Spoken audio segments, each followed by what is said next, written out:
Way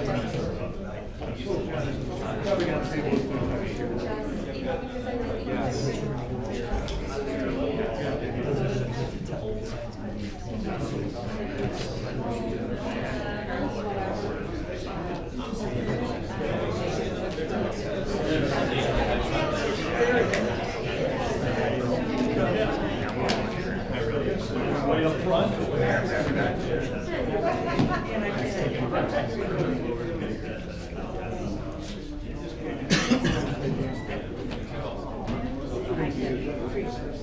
Bill, you good? Alright, I should have asked it that way. It's all me or the camera? I'm great. Yeah. Working currently. Good to go? You're live.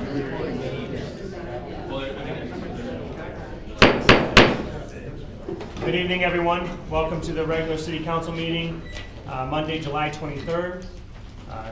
At this time, clerk, can you please call the roll? Alderwoman Condon. Here. Alderman Devine. Here. Alderman Mahevik. Here. Alderman Curry. Here. Alderman Glad. Here. Alderman Santee. Here. Mayor Jack. Here. At this time, if you could please stand for the pledge. I pledge allegiance to the flag of the United States of America and to the republic for which it stands, one nation, under God, indivisible, with liberty and justice for all.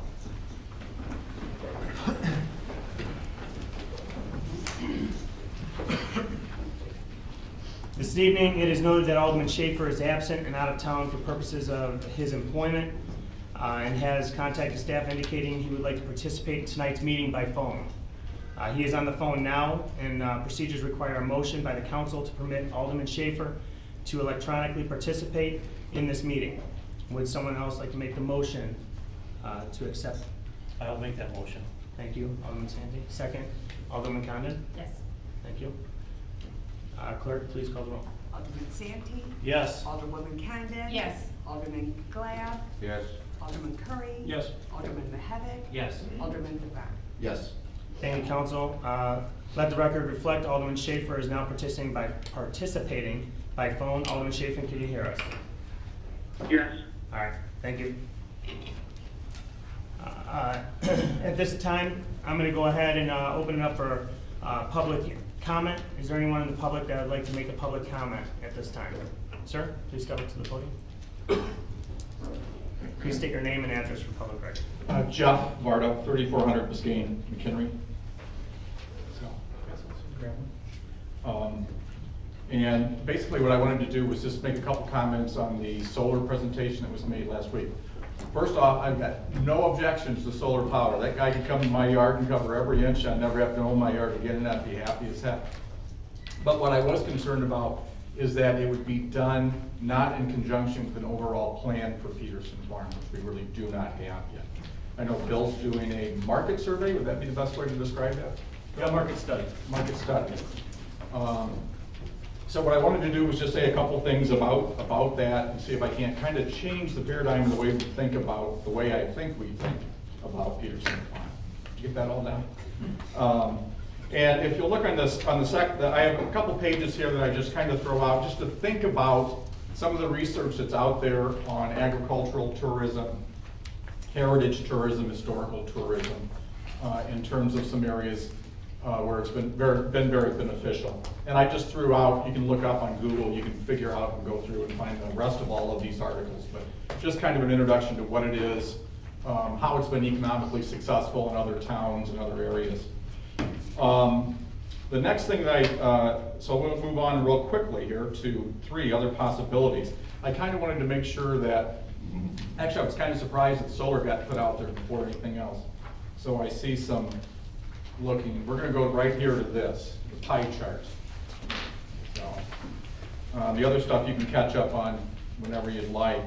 But there's been a lot of possibilities about Peterson Farm discussed.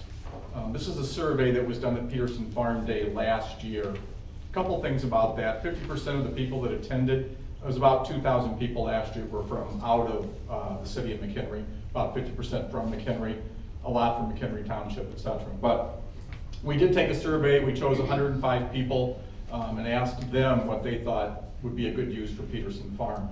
And so you see on a chart on the back page of that, an idea of some of the things that came through: receptions, reunions, community meetings, neighborhood picnics, historical craft demonstrations, craft classes, music lessons, et cetera, et cetera. I noticed at the meeting last week, a couple of you brought up a couple of things you were already aware of, that there was a contract involved in Peterson Farm with Bob Peterson. Somebody brought up the Oak Savannah in the back, and whether the solar would implement or intervene in that. They've never been back there to see that. So those were a couple of things. You can catch up on some of the other ideas, but now I'm going to take you back to the front page and just talk about some other things. We have, as a group, a lot of us have already been out to visit other towns and villages and governmental agencies similar to McHenry that have similar properties, and we've kind of looked at what they've done and that sort of thing. So here are some other examples, if you want to, that you can look up and see. I'm not going to take all your time to go through each of them. I'll do it very briefly. The first one is Radical Root Farm, and that is in conjunction with the Lake County Forest Preserve, where they had a farm similar to Peterson Farm in terms of size. They've started a farm there that provides, it's an organic farm, it's a living farm, and they do farm markets and sell, and their food goes to local restaurants in the Libertyville, Grace Lake area. They also do educational stuff there on the farm as well. And I'm not exactly sure, I don't know exactly what the arrangement is in terms of economics. They also have a community-supported agriculture there, where members of the community purchase on a monthly or weekly or bi-weekly arrangement, where they then come in and pick up food that's already been harvested from the farm and provide fresh food in the community. The next is Liberty Prairie. Liberty Prairie, actually, which is in Grays Lake, has two farms. The first one, Prairie Crossing, is a farm that they just did up big time. I mean, they electrified it, they put lights in, they put a bar in, they do big time weddings, reunions, that kind of thing. And from what they told us, they make a considerable amount of money. And I'm not advocating for any of these, I'm simply saying that these are some of the uses that we've seen at some of the farms that we've gone to in some of the communities around here. The next one is really interesting. It's Allgrass Farms. Allgrass Farms is a farmer named Cliff McConnell, and Cliff struck a deal with the Kane County Forest Preserve just south of Algonquin on Route 31. They received, kind of like McHenry did, a farm as somebody who had farmed it, family died out, didn't want to do anything else with it, gave it to the Forest Preserve. They were going to tear down the barn. Cliff made an agreement with them. Last year, Cliff brought in $1 million on that farm. And I think the deal was 8% return to the Forest Preserve, the King County Forest Preserve. So, new math, old math, I'm not going to try and figure it out right now, but they did okay. And Cliff has been out to see our property. He's been out to see the Peterson farm and walked around and what the arrangement would be or what he would do. He was interested, let's put it that way. And to me, and I'm just going to throw this in, is that if there's anything that we can do to make this a living farm, it hits pretty close to the contract that Bob Peterson signed with the city to continue to educate the community on McHenry's agricultural heritage in his past. So on the flip side of that, Cliff also does educational tours every Saturday. So he opens up the farm to the public on Saturday, takes people around, et cetera, et cetera. So there's that educational component at the Allgrass Farms. The other is the Village of Deer Park, the Bay Farm, and they've done they've restored their barns, and they use them for a variety of ways. Not so much, not to the extent of some of the others, but they're open to the public for meetings, and I think they actually hold their city council meetings there, I think. And picnics and reunions and things of that nature. It's a nice piece of property. The last I put on there was the Colonel Palmer House in Crystal Lake. And I really don't want to say this, but they've kind of bypassed us already with the Colonel Palmer House. And they're already starting to restore or store some of Crystal Lake's history in that building. I was there last week took the grandkids for had covered wagons and a couple other events, but the house was open and restored, et cetera, et cetera. Which I'm just gonna throw this in as well, as long as I'm up here, is that, you know, the issue about history in McHenry is, it's pretty interesting, first of all, and it's worth saving, it's worth having. And I think we're getting close to a point where we need to think about what we're going to do to make sure that we preserve it in some way that it can be preserved. A lot of the people that know a lot of this history are, won't be here to put it down in any meaningful way soon. So whether it be digital or whether it be physical, like Huntley I saw just started a historical society in one of their old barns. It's something I think we should consider, and maybe it's a good time to consider all this stuff together, I don't know. The last thing I'm just gonna talk about is the long-term economic gain. So many times I think that we think about Peterson Farm as being an economic drain, and I kind of get it.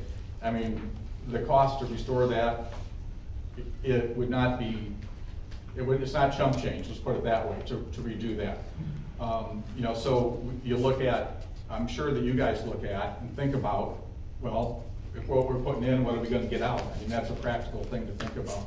I just wanted to throw one other thing out there, and I think that's the long view, and the long economic gain, long-term economic gain that something like Peterson Farm has. I think for people to have a sense of place and history where they live brings you long-term economic gain. People respect their community more, they stay in their communities more, and to get a consistent population that stays in their community, I think we all understand the value of that. People saying, I want to live here, I want to stay in McHenry. And all those little things that we do that tie us to our community. My daughter was devastated when Don's Dairy Frost left, and she was like, well, where am I gonna get my ice cream? You know, I mean, it's those little things that stick in people's mind when they remember communities. So I would hope that you guys would take into view that long-term financial gain that I think you get by restoring and keeping a place like Peterson Farm. And that's all I got. So thanks for listening, appreciate it. Jeff, there's extra copies here. Thank you for that information. Is there anyone in the public that would like to make a public comment? I will also mention that each action item we will allow public comment. So if it's regarding one of the action items, I would ask for you to wait until that action item is up, if you don't mind. Thank you. Anyone else that would like to make a public comment at this time? Yes, Your Honor, thank you. Not so much a comment, but kind of a statement. Thank you for the opportunity of giving us a chance to be able to provide perhaps some information that yourself and the council have not seen before. And we hope it's given you a fuller understanding of some of the serious implications which maybe have been previously thought as being a simple project. This thing is a lot more complicated than anybody thought. Are you talking about item 6A, Speedway? Speedway, yes. Can you wait until that action item Okay. to speak on behalf of that item? Okay. If you don't mind, and then I'll allow you to come up on that item. Okay, thank you. All right, sorry about that, thank you. Anyone else that'd like to make a public comment on items that are not on the action items? See none. At this time, we're gonna move on to the consent agenda. Is there any council members wanting to pull any of the items for separate consideration at this time? Alderman Schaefer? No, I have nothing. Okay. All right, at this time, I am looking for a motion to approve the following consent agenda items, 5A through 5D. Alderman Condon? So moved. Second. Alderman Curry? Second. Thank you. Any discussion on these items? None? Clerk, please call the roll. Alderman McHenry. Yes. Alderman Curry. Yes. Alderman Devine. Yes. Alderman Mahavik. Yes. Alderman Glad. Yes. Alderman Sand. Yes. Sorry, Alderman Schaefer. Yes. Thank you. I'm not gonna lie, this is a little different. Thank you. The next item on the agenda is individual action items. I just want to be clear with council how this item is presented this evening. There's 4 separate votes on this item. There's the annexation agreement, supermajority, which I would vote on this one. So we need 6 votes out of 8 to pass. If this does not pass, we will not proceed with any other items. Annexation, it's a majority, plus I do vote on that. And then there's zoning map amendment and conditional use. And then there's site variance. Okay, so we'll go ahead and ask for 4 separate votes on this item. So at this time, I'll open up for discussion to approve an annexation agreement, annexation, zoning map amendment, conditional use permit and variances to allow a fueling station and convenience store for the property located at the northwest corner of Ringwood Road and Illinois Route 120, 2009 Ringwood Road Speedway. At this time, we'll go ahead and turn this over to Doug before we have this discussion. Thank you, Mayor Jett. Speedway is requesting approval of an annexation agreement, annexation zoning map amendment to C2 neighborhood commercial, conditional use permit to allow the construction of a fueling station, and variances to construct a fueling station with convenience store and commercial fueling lanes to the property at the northwest corner of Ringwood and Illinois Route 120. I just want to state, I think Speedway went over and above in addressing the major concerns, that being the stormwater, reducing the release rate to 0.11 CFS from the required 0.15 CFS, the berm construction at the northern part of the site, all the way across the northern part of the site, 7 feet above the private drive in the Chesapeake Hill subdivision, as well as addressing the use of the land north of the fueling station, and essentially very much restricting their own vested rights after the property is zoned, and coming back to the council if they want to do anything at the northern part of the site. I am in full support of this development. I think it's a good use of the property and fully support it, and I'll be happy to answer any questions at this time. Thank you, Doug. I'm going to go ahead and open a discussion by council. Is there anyone that would like to start off discussion on this item? Alderman Curry? I'll start. We'd received some information, and is the Speedway representatives here? Yeah. Who would like to speak on behalf of Speedway that's here? Can you just say your name for public record? We actually have several of us, depending on the topic here tonight, to address any questions that you might have. My name is Troy Trippon with WT Group, and I'll kind of MC, so as the questions come up, we'll bring the appropriate expert up for that subject matter. Okay, Troy. Well, the question, we'd received some information from a resident about, and I was unaware of it, but about an incident that happened in Willowbrook with a Speedway location and explosions and so forth. And as I understand from that information, the Illinois has changed the requirements for how underground tanks are installed and maintained. And I think those regulations, from what I was given, go into effect in October of this year. Well, I'd love to bring up our environmental team to specifically. So the question, the basic question is this station going to be built under the new standards?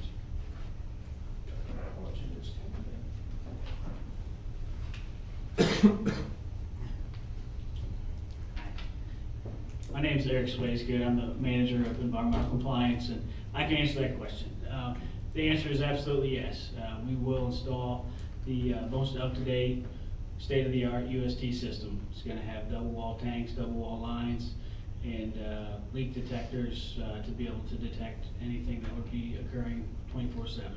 And so, just to follow up then, how is that different from what was in that station that had besides the employee issue that I read in the paper article, and in fact I know there's potentially an Illinois Attorney General lawsuit, but so as much as you can you address how is this going to be different from what was installed in that station? Yes, this station is going to have a completely different UST system. which the old system did not have. So you're looking at a completely state-of-the-art new system that the old system did not have. Yeah, well, I guess I'm looking for a little more details. What does that mean? Well, so State-of-the-art. the old system had single wall tanks. Okay, This system has double wall tanks, okay. and it gives you a whole new world of release. And did it have these leak detection devices that you're talking about? I'm sorry, what It was did that? not have leak detection devices? It did, and it had single wall tanks, which requires CSLD monthly passes.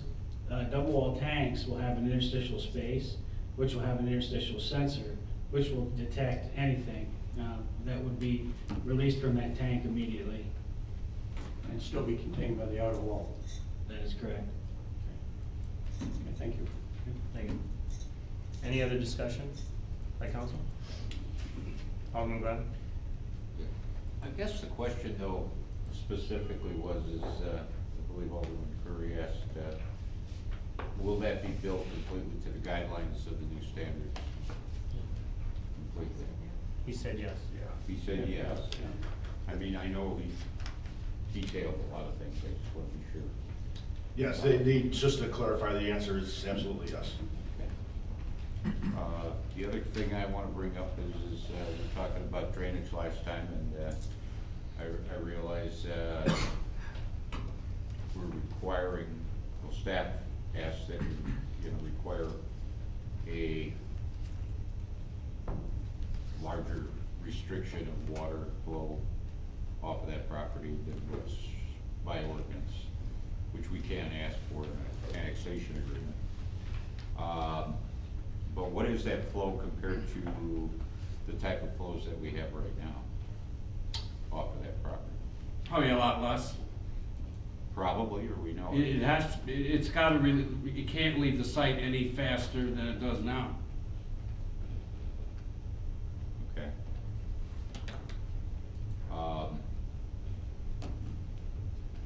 One other thing that was brought up was as far as the fact that if we're talking about zoning the entire property, that's half of the step, or better than half of the step, you come to another council with another proposal. And I think I don't remember who I brought it up to, is as far as the fact that in the past, when we used to annex property, we used to annex it as E1. E1, the state zoning. And then we, after the annexation, then, we would take and zone the property according to what the use was. And considering that northern part is not, I can't take and support approving the zoning for the entire parcel to commercial. It makes it very difficult for future councils that may wind up getting a proposal down the road for that property. All it has to do is come to council. The residents there may never even be informed, because they will not get letters like they're required to with a zoning hearing. So, like I say, we've kind of lost the battle before it even starts, as far as the northern part. And that really takes and just turns me off completely. Why we couldn't just have two separate zonings, the northern part estate, and then deal with the zoning later. That way you do get to inform the residents down the road, and they will be with another public hearing.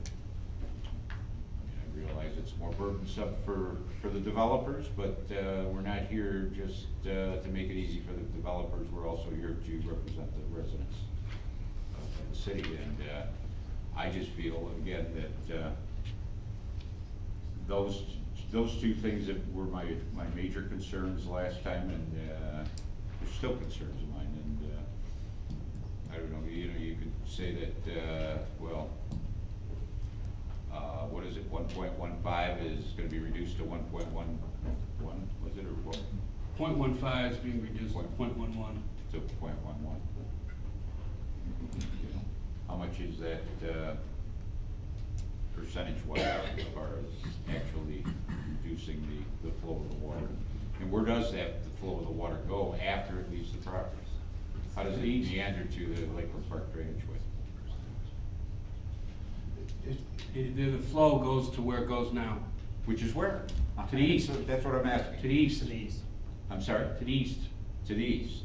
But where to the east? I mean, does it flow to 120? Does it flow down to behind the homes on shore?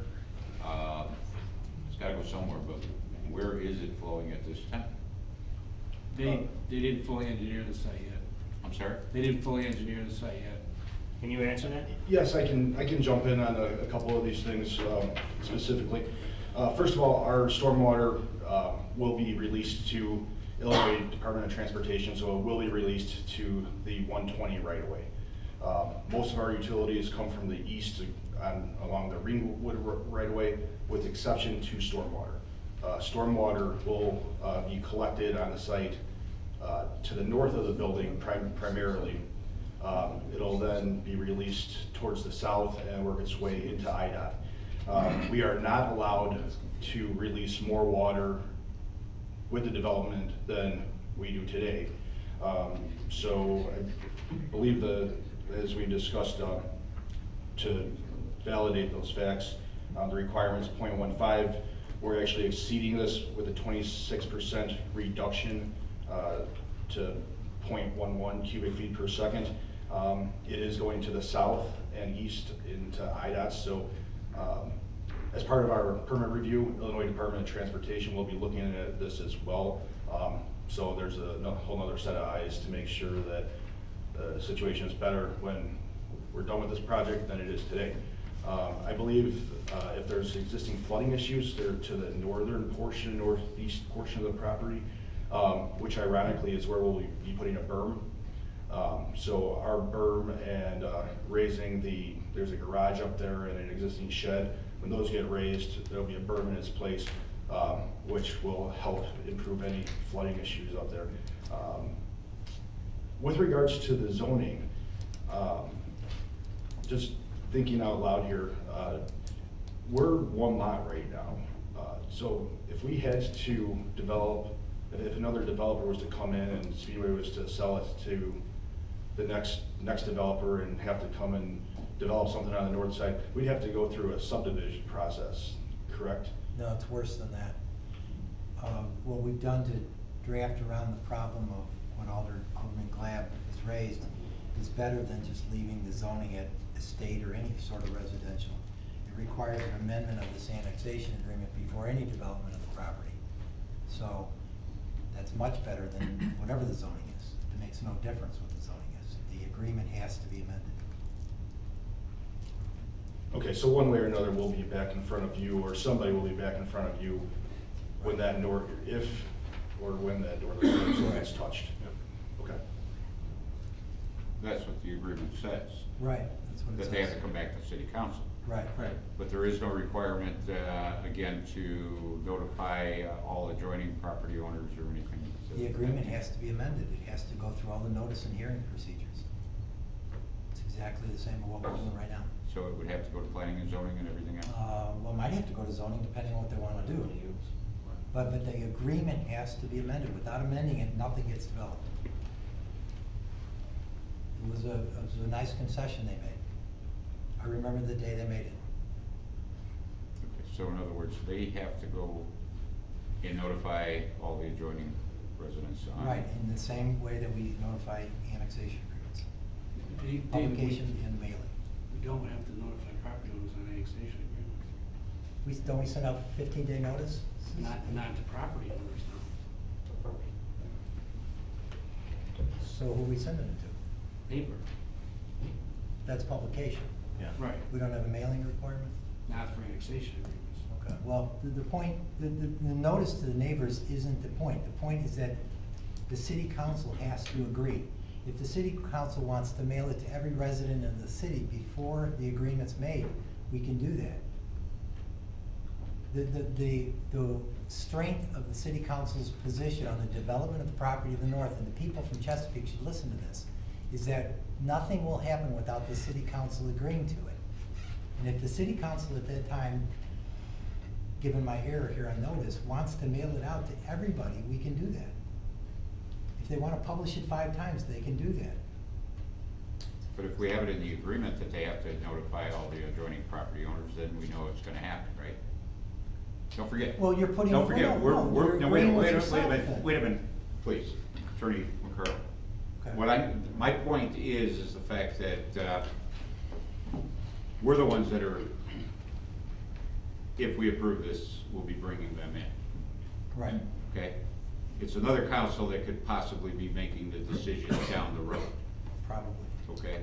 And it's still our responsibility right now to set up to make sure that we protect our residents as much as possible. And that means if it's in the agreement that they have to do that, then we've done our due diligence as far as that part of the agreement. If we don't do that, then we're leaving it to another council to make that decision whether they want to notify the residents or not. Why don't we do that right now so that it is locked in and this is how it has to be? I'm certain that if we made that request to them, that would be agreed upon, because that's nothing compared to having to have the city council agree to the development. Mailing notice is easy. If that makes a difference to this alderman and that influences vote, my guess is we can reach an agreement, but I don't know that we should be negotiating point by point here. If you want to do that, I ask the question, I'll answer it. The question is, will you amend the agreement to allow for 15-day notice to be sent to all adjoining property owners? Are we able to make that a condition of a vote this evening yet, still? What? Would that be a condition of a vote this evening? It would be if you Then agreed to yes. it. Okay, done. 15-day notice to adjoining property owners will be added to this agreement as part of the motion. And that's as long as the rest of the council feels that way. Well, it's a benefit mean, to the, you know. oh, absolutely, it's a benefit to the city, so you really, Right. there'd be no reason to disagree with it. Any other discussion by council? Alderwoman Condon? Well, the reality is that's gonna come up and I will not be on this board. I'm not running again, and I don't imagine that we're gonna bring something in the next, I don't know, whatever, 10 months for the north. So from my standpoint, whoever is going to sit in this seat after I do, I don't want to hold them to that. Now, do I have a problem with it? No, I don't. But I also don't think that it's, with the agreement that we have before us this evening, that it requires an annexation amendment. I think that's just, that is that gives the council the ability to do that then. And so why would I want to put that requirement on someone who isn't here today?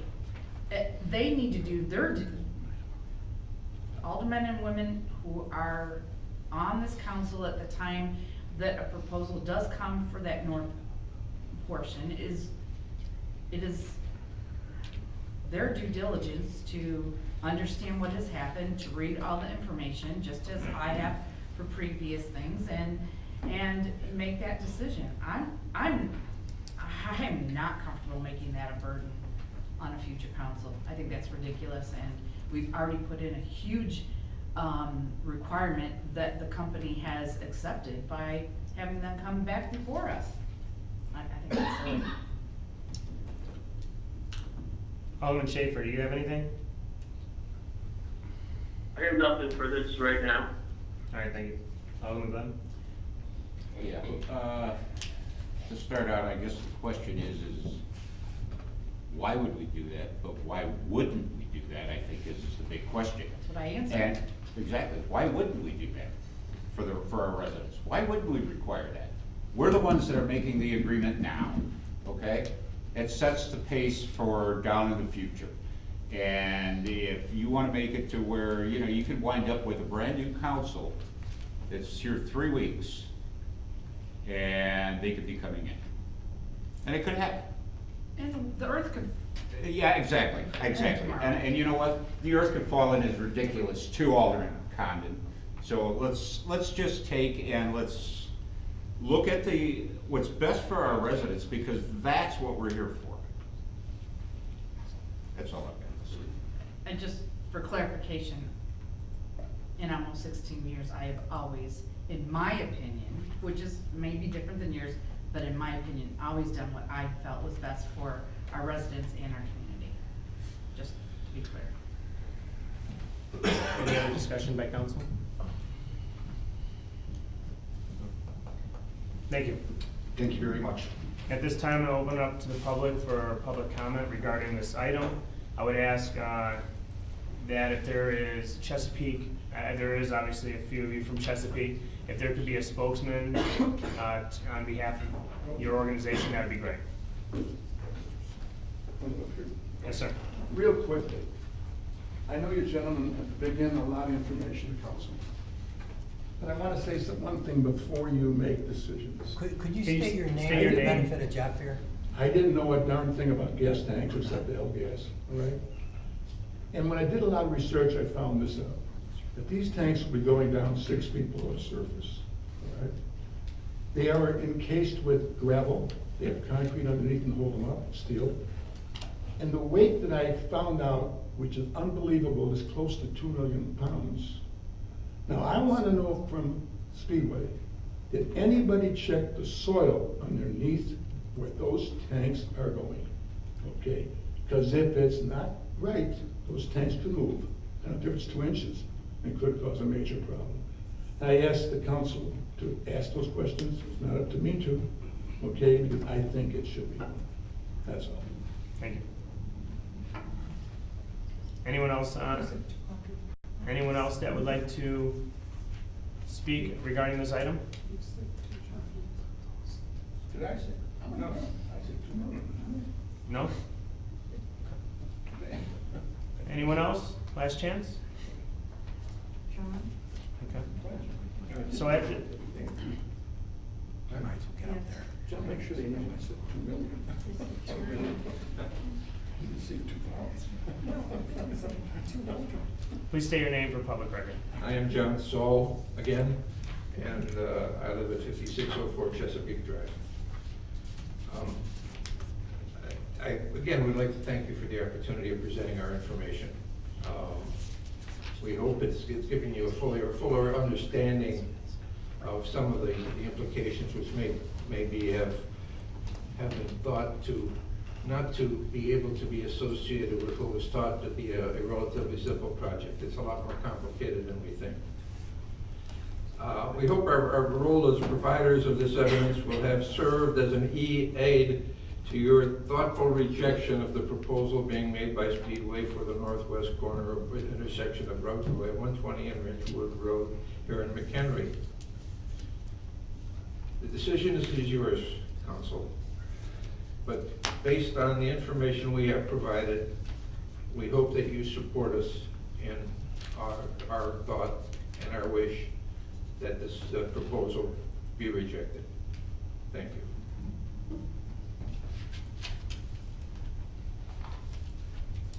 One last shot at public comment on this item?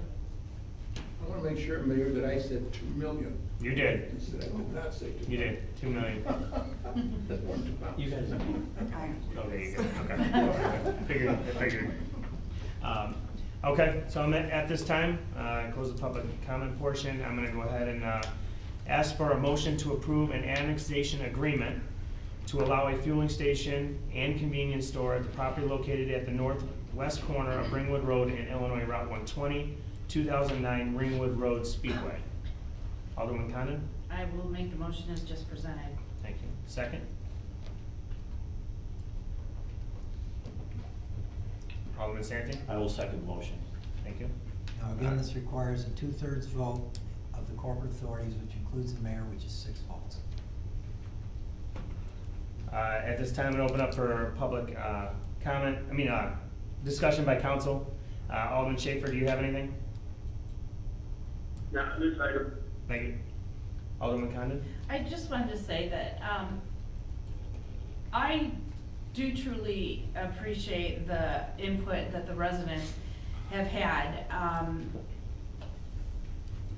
so often we have information before us and we don't hear from the community. And so I think that the impact that you guys have had has been a lot of questions that you might not have heard us ask publicly, but that we have had our staff look into and work with the developer. So I hope you do recognize the fact that this project has changed as a result. There has been concessions and there has been changes as a result of the input that you all have had. Whether, you know, regardless of how we vote, we did hear you and we did make, did require changes. So I truly do appreciate your input. Regardless of my vote, I do appreciate that you had an input. So thank you. Alderman Santi? This motion was made with the attached 15, oh, no, it wasn't? No, no, that's why. Okay, so Alderman you, Condon- okay, so it's, Alderwoman Condon made that motion. okay, thank you. Thank It's you. without the 15-day notice, correct? Correct. Okay, all right, I just want to make sure it was clarified. Thank you. Any other discussion? Alderman Devine? I have a question for the Speedway folks about the tanks and the weight of the tanks. If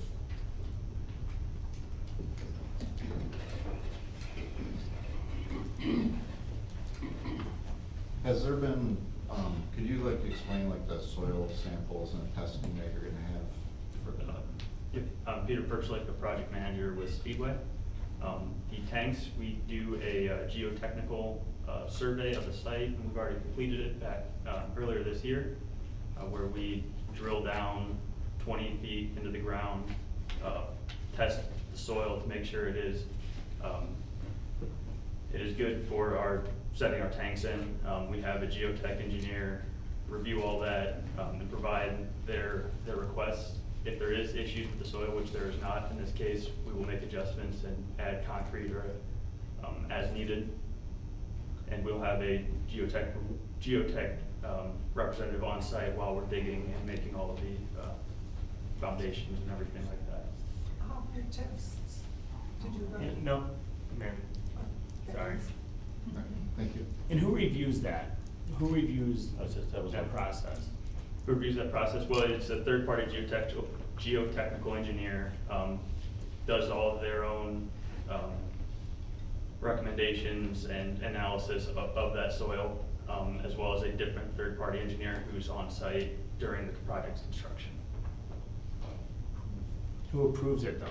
Who's the approval? Who approves, the geotech engineer who does the soil examination originally. If I can follow up, does that information then be sent to, at the state level where it's reviewed there, or they just have to make sure? No, but we do have state fire marshal on site for all of that information, and they go to them for approvals as well during the next, our permitting phase. All that stuff is reviewed by the appropriate governing authority. And that state fire marshal will be under the new guideline requirements that the other gentleman we brought up earlier? That is correct. Okay, thank you. Is the soil tested for strength? Why is it tested? What's the standard it's trying to meet? Is it strength or is it quality? What are they looking for, or don't you know? It's more so quality with that. If there's, I'll admit I'm not an expert in geotechnical soils. Ross. So it's no different than like a single family home. So they're gonna do soil borings, get a compressive strength of that soil. Then they take the dynamics of the tanks, basically the weight of it, and they make sure that those soil borings and the compressive strength of that soil that was found with those borings, that those tanks will be supported by that soil. So soil borings are done for all types of constructions. This one just happens to be a little bit more weight. So, but it's no different than any other type of construction. Okay. Any other discussion by council? Questions? Alderman Schaefer?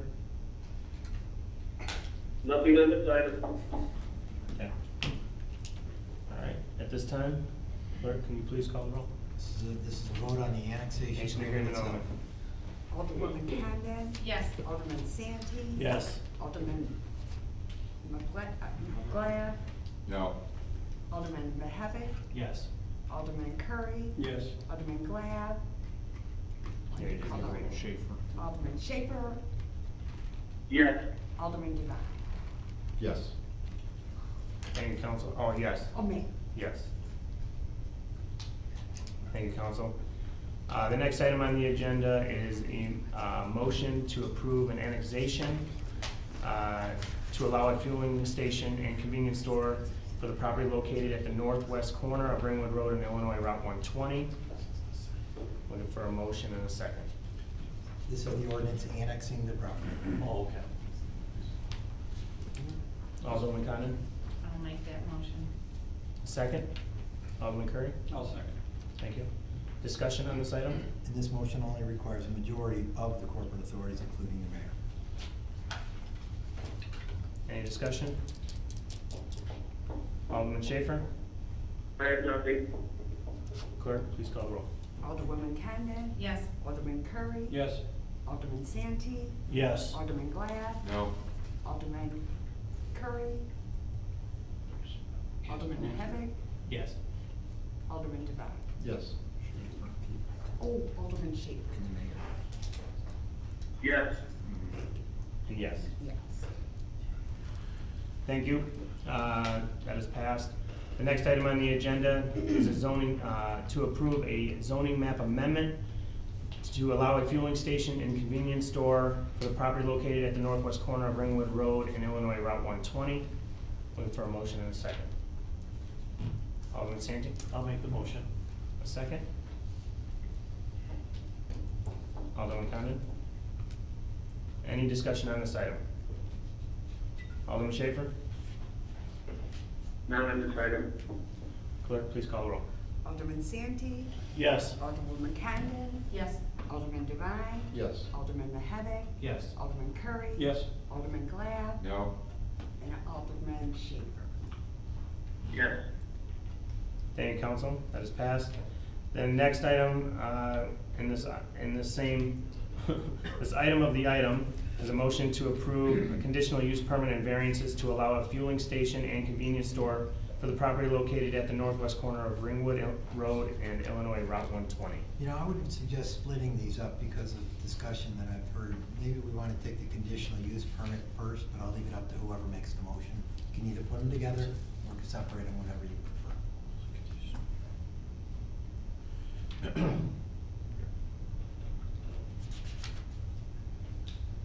Unless you don't want to make a motion. Okay. Looking for a motion and a second. Alderman Condon? Well, first, Your choice. You want to make a motion to approve the conditional use request and the variances, or just the conditional use? I'll make it for both, then we. That's the way the mayor stated it. Okay, so then make the motion as presented. Okay. Second? Alderman Devine? Thank you. Discussion on these items. Alderman Schaper? I have nothing on this item. Clerk, please call the roll. Alderwoman Condon? Yes. Alderman Devine? Yes. Alderman Mahavik? Yes. Alderman Curry? Yes. Alderman Glad? No. Alderman Santee? Yes. Alderman Schaper? Alderman Yes. Schaper? Thank you. All those items has passed. Good luck. Good luck to you. Thank you. The next item on the agenda is a discussion by council to approve a sign variance for 2009 Ringwood Road Speedway. Ross, can you please present this item? Thank you, Mayor. Community Development Department received a sign variance request for the Speedway gas station located at 2009 Ringwood Road. Speedway is proposing an additional freestanding sign with an additional 15 feet in height for a maximum of 30 feet and one additional wall sign on the building. Might I add is the original proposal from Speedway was an 80-foot sign, and through discussions with Speedway and their staff, we did get them down to a 15-foot variance for 30 feet on that second sign. So we did work with them a little bit on from the beginning. I just wanted to make you aware of that. Thank you, The Ross. applicant is also here if there's questions for him. Thank you. Any discussion by council on this item? Alderman Condon? I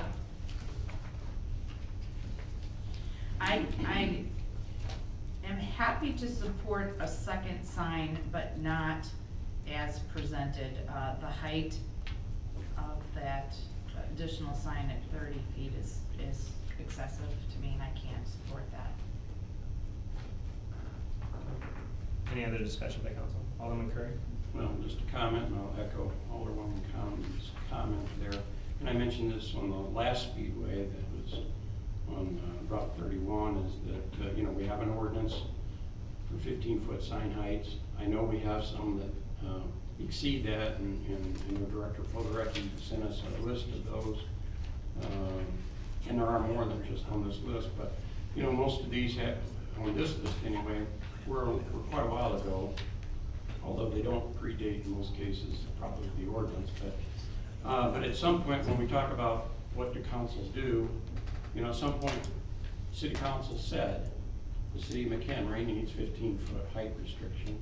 And, you know, we all can go into different suburbs or areas where you see, you know, low signs are all that's allowed. And I think the intent of our ordinance is to keep the signs at 15 feet or less. And why pass an ordinance if that's not our intent? And I think that was the intent of the prior council, certainly my continuing intent now. There is no reason that I see for anything more than a 15-foot high sign. I did go around, as Director Foderecki suggested, and I actually looked at some of these signs, and while you could say, well, that one's not so objectionable, but that one is, the reality is I didn't see a single one of these, and I didn't look at all of them, but I didn't see a single one of these where I thought it was necessary in order for me to see that there was a business there. And I don't think it's necessary in a gas station that's on a corner in a busy intersection. Everybody's gonna know it's there.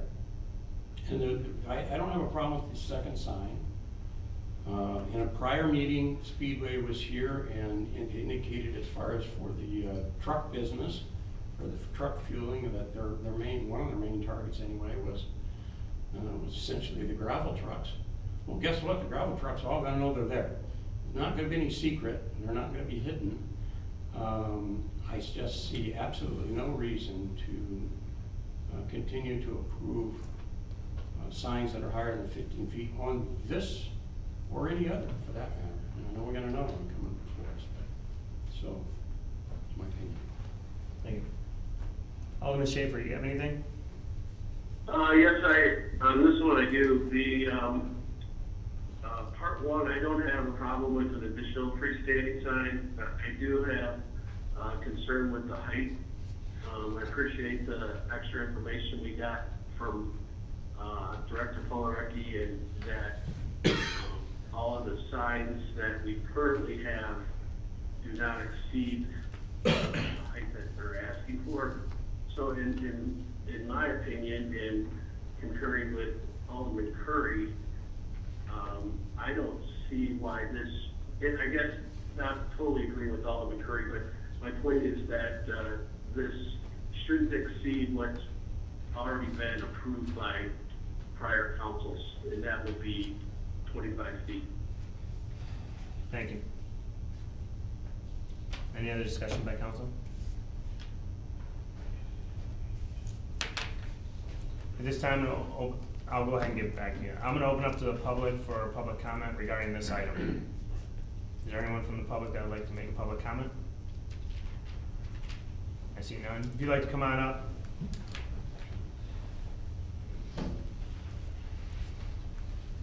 Obviously, you hear a few concerns by council, and our goal is to get this done tonight. So. Yes, and I appreciate you hearing us this evening. Thanks for the opportunity to speak on this as well. When we look at these sites, what's really the purpose of the sign in the first place, right? We need to get people's attention, we need to convey some sort of message, and we need to allow them time to safely maneuver to enter the site. Most people will know where the site is, not all. We are proposing 2 signs, and we have one on the hard southeast corner. We have one towards the western portion of the site, which is our main entrance.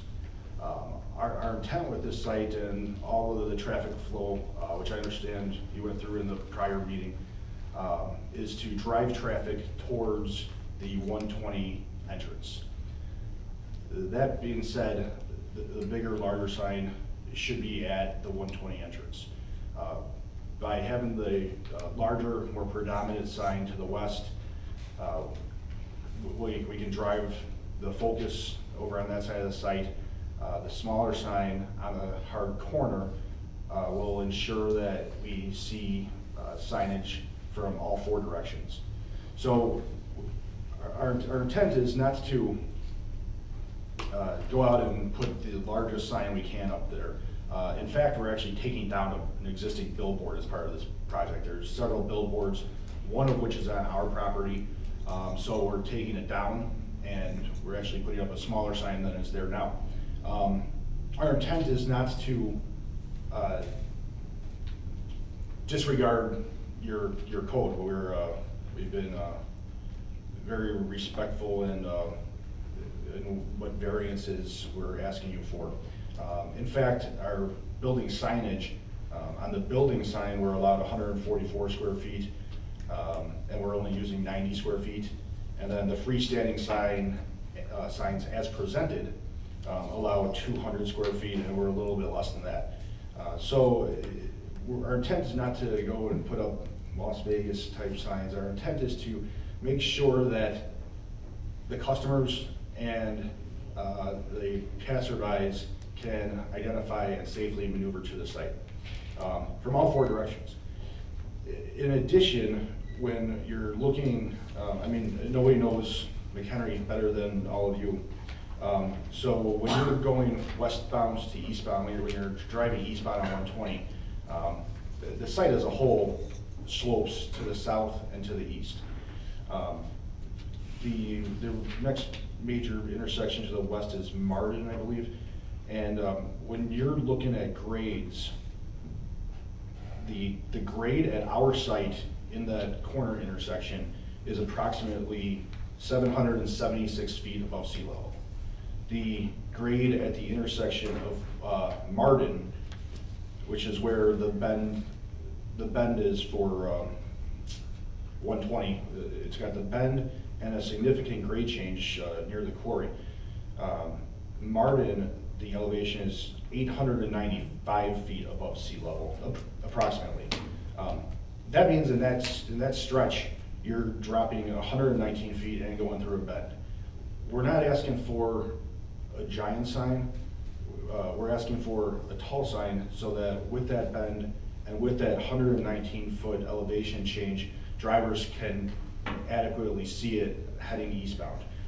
Westbound, we're not as worried about, which is why we have the small sign on the corner. Large sign westbound will get to the main entrance due to the larger sign. Additionally, when we're figuring out what do we really need here, what can we ask for within reason and something that's fair and safe. We're not just throwing darts at a board here. There's actually a council called the USSC, the United States Sign Council, and they have different standards for a lot of different things. In this case, what we needed to look at was what's called the VRT, the vehicle reaction time, and they also look at the complexity of the intersection. In this case, it's 4 lanes. It also looks at, so it's a complex intersection. They also look at the speed limit. In this case, it's 45 miles per hour.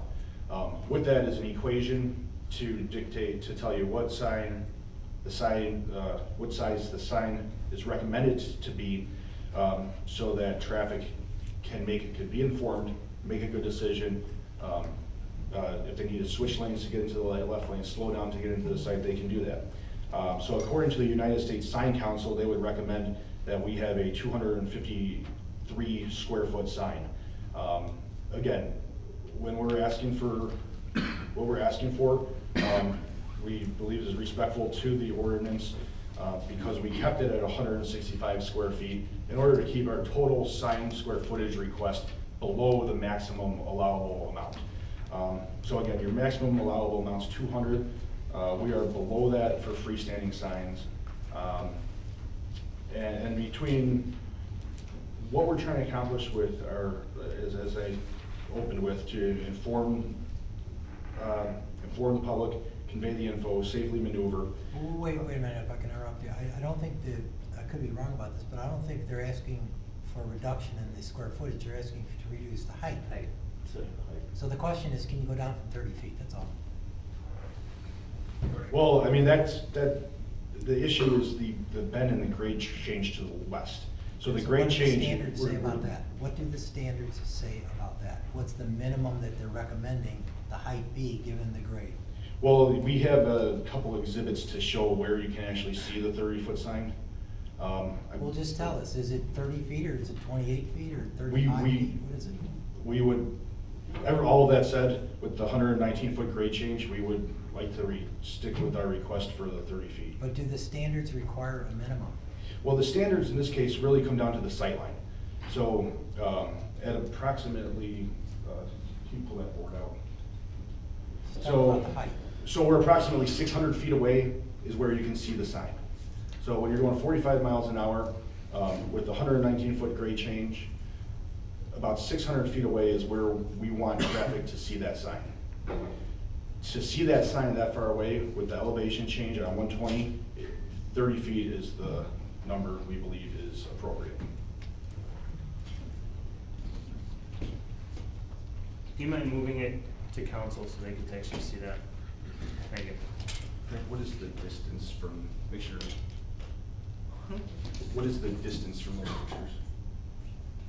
One is 0.19 miles, 2 is 0.06 miles. So in between 1 and 2 is Can you walk it around so everybody can see? Actually, I would like to see this one here. Tell them what the points mean, talk to them. So pretty much 1 and 2 is going down the street and taking a photo at these locations.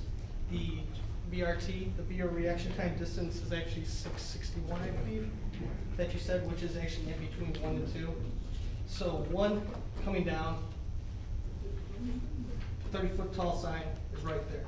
Because of the pitch of the road itself and cars itself, a 30-foot sign, you'll be able to see it 1. 2, you'll see it a little bit better as well.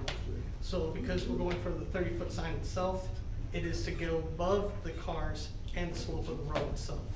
And with the 661 video reaction time itself, that actually gives the person enough time to get to the left lane and then get into the decel lane that's left into the site itself. And also, I believe up here goes 1 lane until it hits the curve, and then it splits into 2 lanes.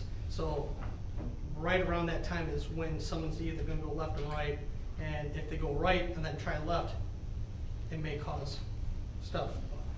Could you show this side of the table the same thing? So 1 and 2, 1 is 0.19 miles away. You start seeing the tip of the Speedway signage itself.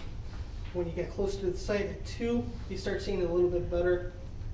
Also, we are fighting with the existing billboards that are along Route 120, which are at 30-foot height itself. So we are trying to get at the right angle to get above the existing structures there, along with oncoming traffic that may be blocking the visibility itself. And also, with the height itself, you want the person to get a glimpse of it. You don't want them staring and looking for a lower sign until you see it last second. And then that person's trying to go from the right lane to the left lane with traffic. It does get busy on this road, so longer distance, farther away, that they can actually get in the right lane, start slowing down at the right time to get into the decel lane itself, to turn left into the site. Do you have any idea how those points would move if you reduce the sign by 5 feet?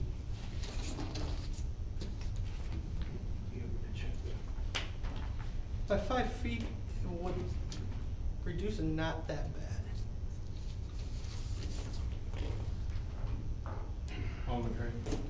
Yeah, a couple of questions. First of all, you gave us elevations at Martin Road and then at your site.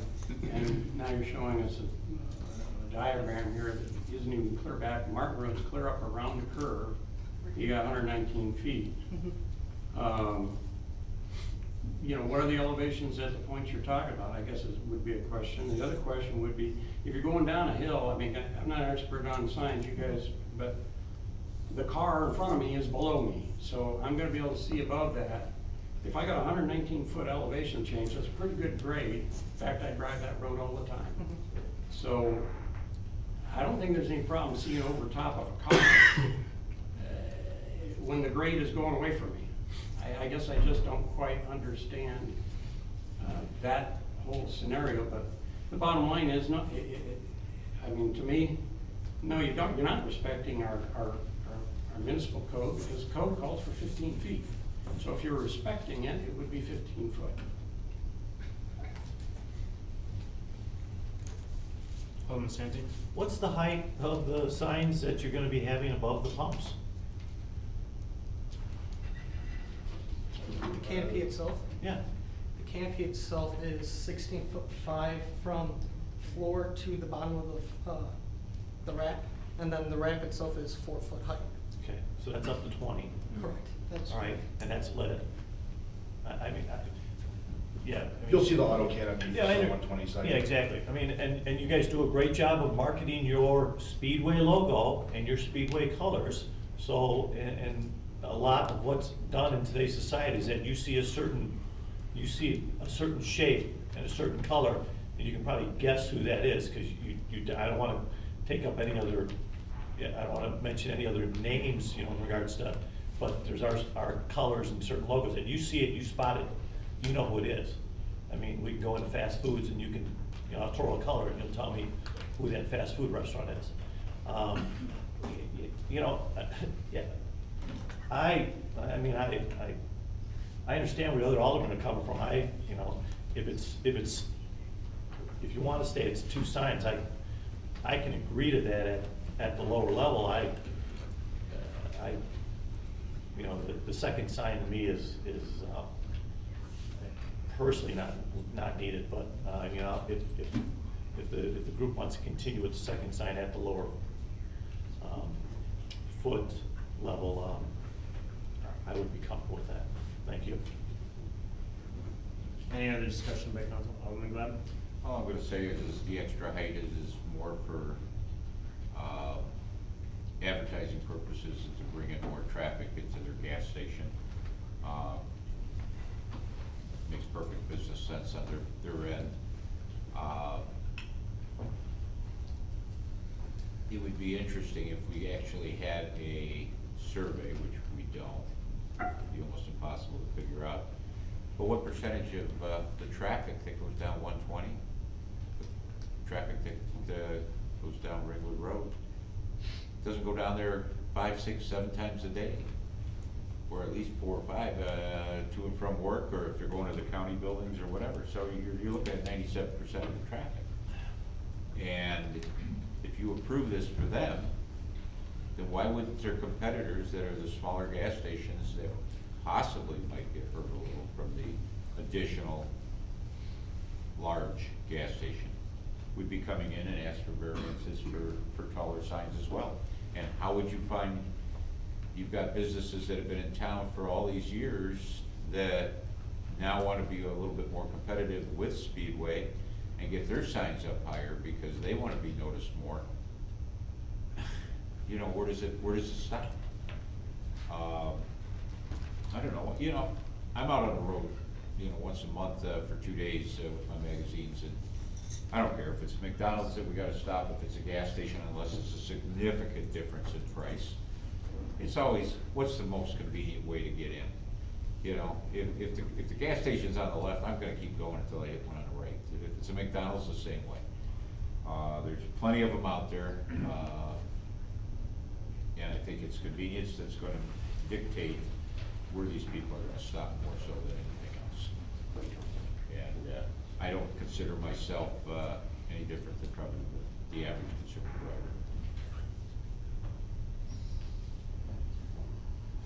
driver. Just so I'm clear, we're okay with the 2 signs. It's the height that we, that we're. The second sign. Okay. I guess with everything else being, if everything else is, seems to be more acceptable, we could go down to the 15 feet with the 2 signs, and then if we need to, if for some reason we have to come back, we'll be back. But for the purpose of this evening, we would proceed with 2 signs, 15 feet at the westerly entrance, the southeast corner as proposed, and then the 3 wall signs on the building, so 1 additional. So we've reduced 2 requests, 3 requests to 2 requests. So that sounds like a withdrawal of the petition. Right. Are they good without any sign variances then? They still need one for the second freestanding sign. Okay, so then that would be the amended version of that motion.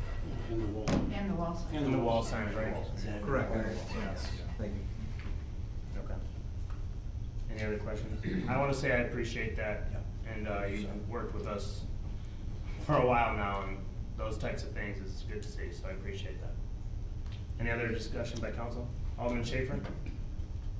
Mayor, just for clarification, so the part 2 of this variance, the additional 15 feet is being Withdrawn. Yes. The other 1 and 2 stand? Correct. Okay, thank you. Thank you very much.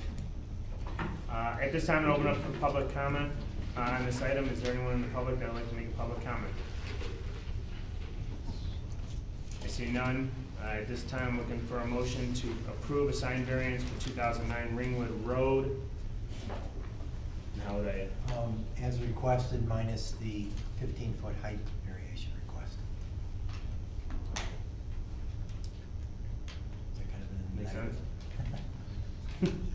I mean, that takes, I'll just state it if you want. Yeah, that would be good. Okay. Alderman Craig?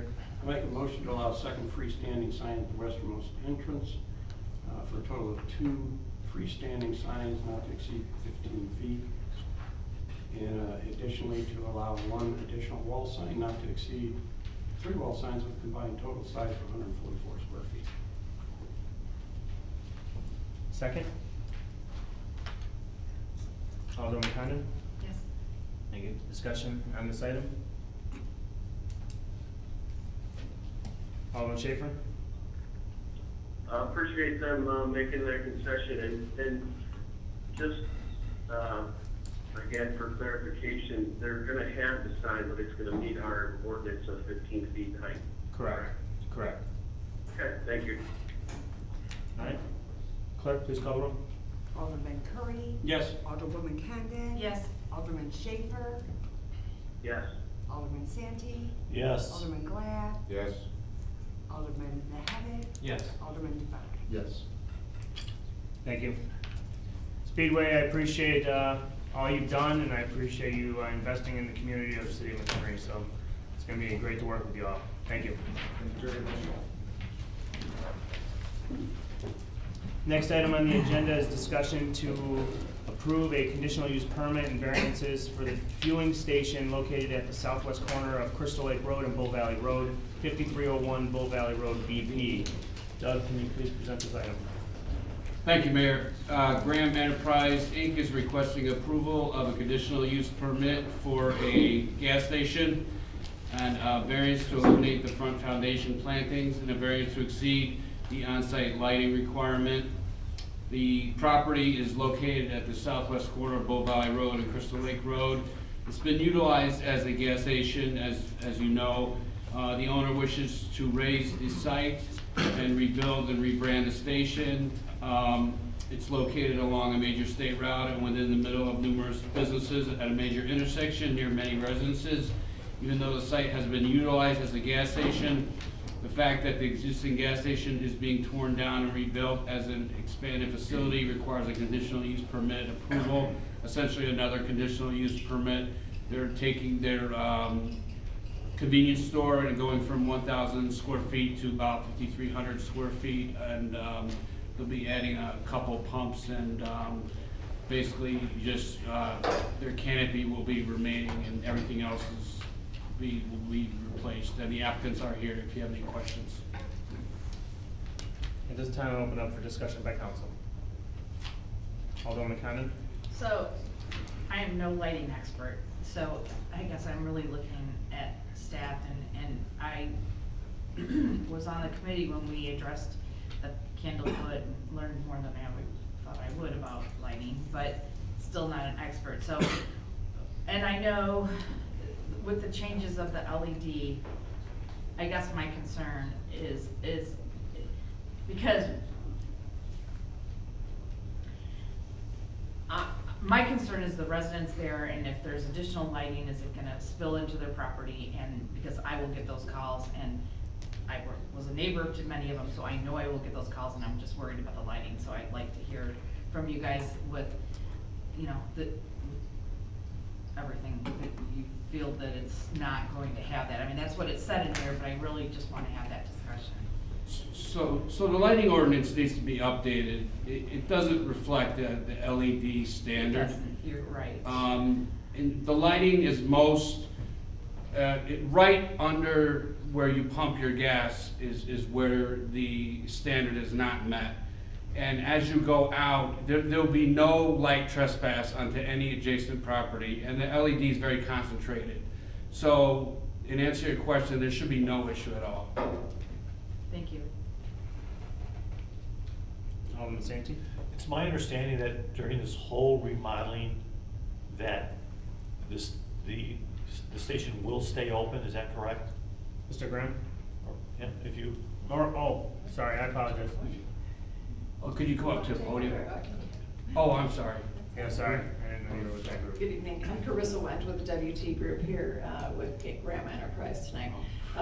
Because it is a complete raise and rebuild, it will not be open while it is being remodeled. Everything is coming out of the ground, including the old tanks, so they will not remain open. Okay, so even the actual convenience store will not be open also, is that correct? Correct, because Okay. the old convenience store will be torn down and a new one put back up, or a new one put up. Okay, thank you. You're welcome. Any other questions for the applicant? Thank you very much. Any other discussion by council? Alderman Schaefer? I have nothing on this. Thank you. At this time, I open up for public comment. Is there anyone in the public that would like to make a public comment regarding this item? I see none. Is there something that you would like to present on this item, or? No, only if you have questions Okay. regarding. I think we're good. I think we're good. Thank you very much. At this time, I'm looking for a motion to approve a conditional use permit and variances for the fueling station located at the southwest corner of Crystal Lake Road and Bull Valley Road, 5301 Bull Valley Road, BP. Alderman Santee? I will make that motion as presented. Thank you. Second? Alderman Mahavik? Second. Thank you. Discussion by council. I see none. Alderman Schaefer? No discussion. Thank you. Clerk, please call the roll. Alderman Santee? Yes. Alderman Mahavik? Yes. Alderman Schaefer? Yes. Alderman Glad? Yes. Alderman Curry? Yes. Alderman Devine? Yes. Alderwoman Condon? Yes. Thank you, council. There you go. Thank you. The next one on the agenda is a discussion to approve a sign variance for 5301 Bull Valley Road, BP. Ross, can you please present this item? Thank you, Mayor. Community Development received a sign variance request for the BP fueling station located at 5301, Bull Valley Road. BP is proposing an additional 2 wall signs, an additional 7 foot 6 inches of freestanding sign height, and a variance to allow a 3-sided freestanding sign. The applicants are here if there's questions. I'll be happy to answer any as well. Thanks, Ross. Any discussion by council? Alderman Curry? Yeah, well, same comments as the last sign that came before us. It's exceeding our ordinance of 15 feet. I, again, don't understand the need for it. I go by there now, I don't know how high that sign is, but it can't be more than 7 or 8 feet along the corner that's there now. I have no problems with the 3-sided sign. I really don't have a problem with the wall signs, but again, the 15-foot to me is not necessary. I'll give you a chance to respond to that if you like, but I would like to know how tall that sign is now, the one that's sitting there. Matt, do you know that? I apologize, I don't know that. I just eyeballed it. I didn't get out of my car and go stand beside it to figure it out, but it looks to me like it can't be more than about 7 or 8 feet high. I mean, it might be deceiving, but. I'll check it out on the way home, and if it's something substantial, I will let you know. Okay. One of the things that Graham Enterprise is doing is rebranding their stations to the Trio branding. And, you know, so Trio is separate from BP. BP requires that their logo be on the sign, as well as gas prices are necessary to be on the sign. We would also like to market the Trio brand. So this requires a few extra things on the sign, which is why we're asking for the additional height. It's a clean sign, it matches the building, it's a very attractive sign, it's not overbearing or glaring. It's just a matter of the amount of information that is on it. We do not have a grade change, as Speedway brought up, but we do have an acute angle to the intersection, hence the 3-sided sign. So I appreciate you considering that. But that is the reason for the larger sign, is just to get or the taller sign, just to get the information that we want on it. You can make everything smaller and get it on, right? I'm sorry? You could make all of the information smaller and get it all on there then, I guess.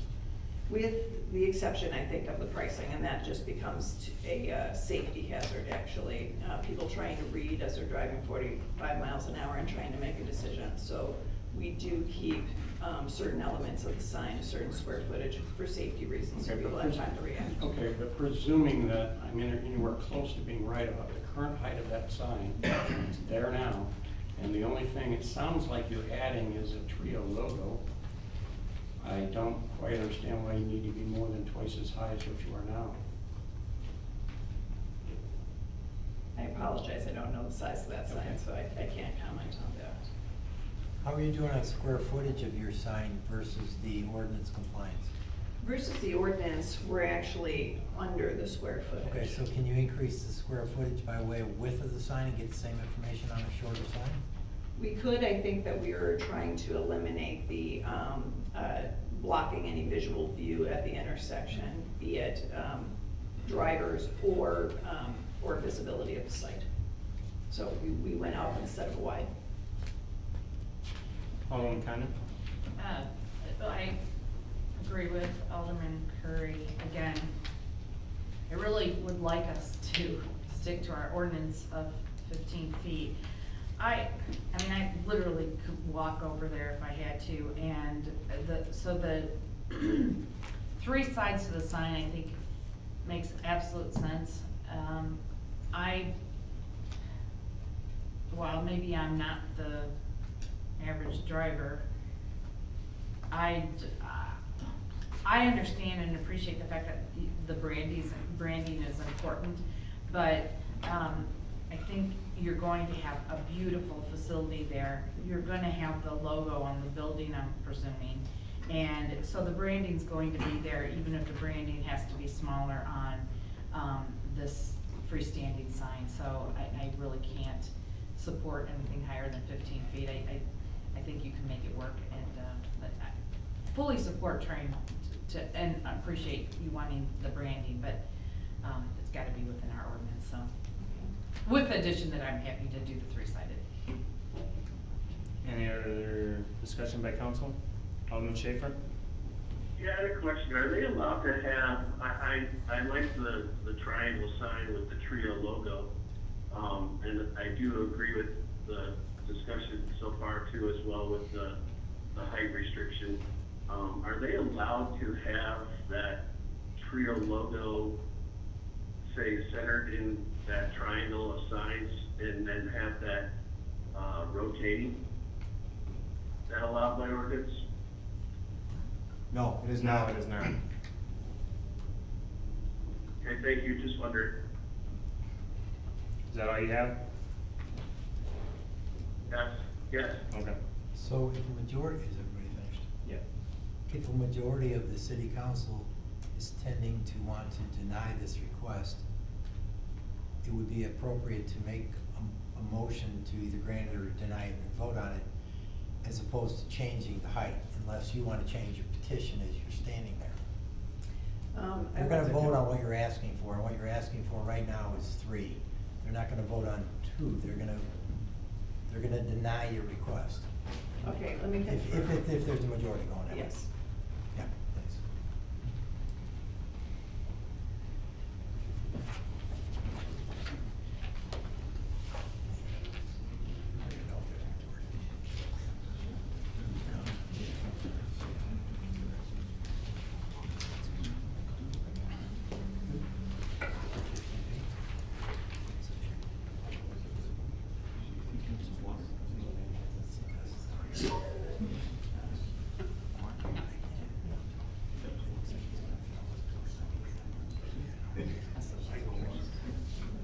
I'm not sure if this table will support it.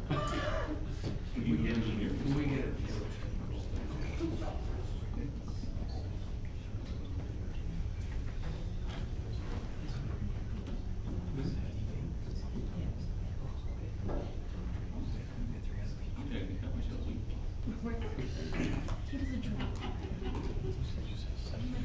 Thank you.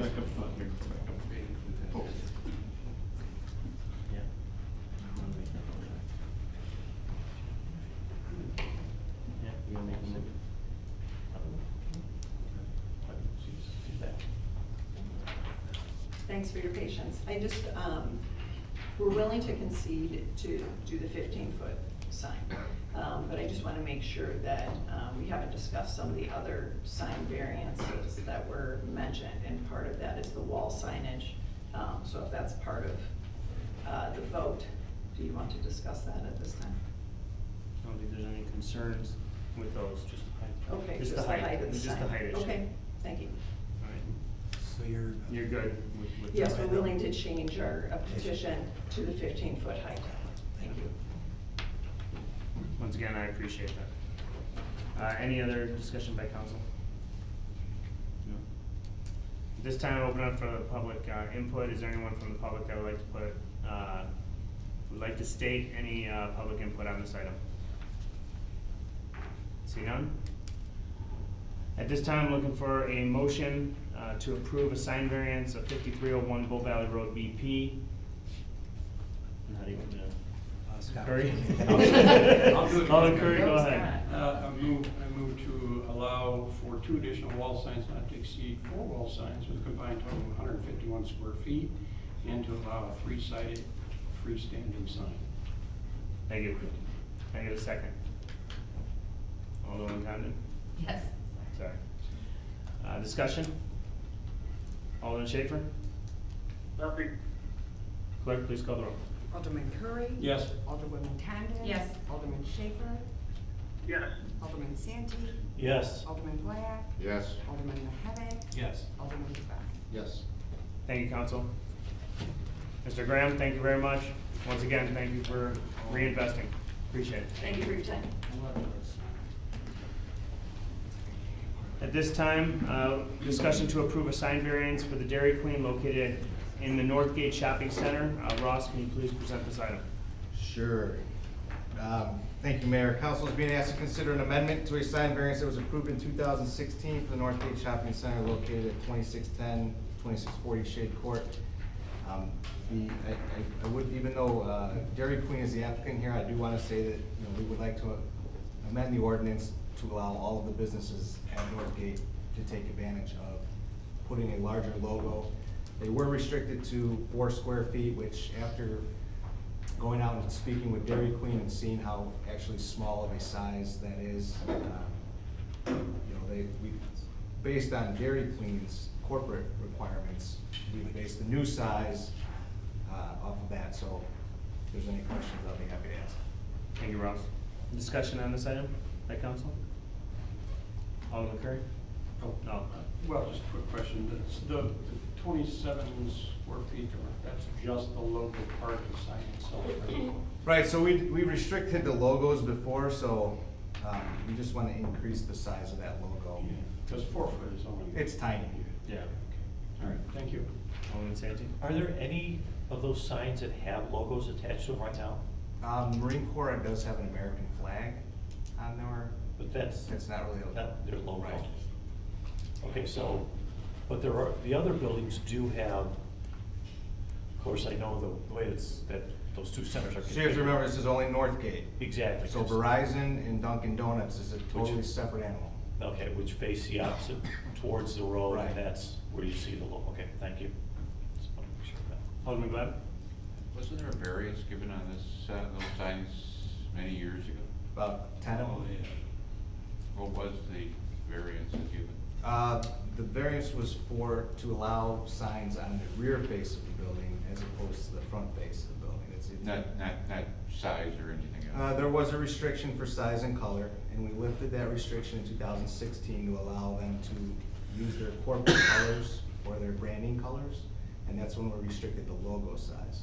So what I'm asking for tonight is to, increase the size of the logo because frankly, 4 square feet can't be seen from Richmond Road. I agree. It is very difficult, the way it's set back, and Right. the only thing is, okay, we're gonna allow the logos this time, and are we gonna look at a few years down the road, something else, but, I guess we won't worry about the future, right now what's before us, I can support this. As long as they're doing, company logos and everything else that seem to just kind of blend in, with everything else that's out there, it just makes sense. Any other, Alderman Condon? I think maybe Alderman Gleb and I might have been the only two originally when this was put together. And at the time, we had thought, we didn't really allow signs on back of buildings. This was a unique piece of property that the back was along the road. And so we didn't, we were just trying to think of how to make it aesthetically appealing curbside.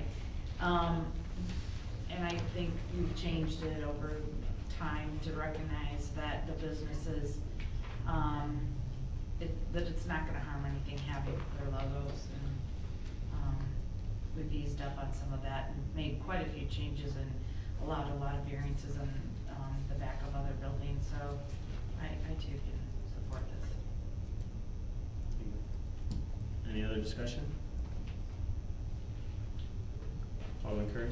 So the intent is to change, I mean, this is before us now, but you're saying the intent here is that you want to change the ordinance for all? We amend the variance, right, the variance is actually for the Northgate Shopping Center. For all of it, okay. Correct. Okay. Now, it's just Northgate? I mean, we do have this in a couple other areas, right?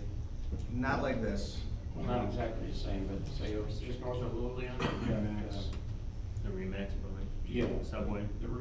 Where the subway, the subway and the Remax. I mean, it's similar in that we do. Correct, those were variances too. Those were also variances to put those on the rear of the buildings there. They were passed. But at this time, we're not talking about changes to logos? No, this is specific to Northgate. Okay.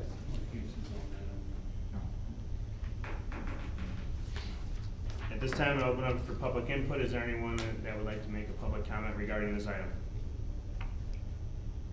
Seeing none at this time, I am looking for a motion to approve a sign variance for the Dairy Queen located at Northgate Shopping Center. Alderman Santi? I'll make the motion as presented. Second? Alderman Devine? Discussion on this item, Alderman Schaefer? I have noted on this, I think, the biggest request I have for this location is to improve their drive-through. Don't have to back up every time they go through there.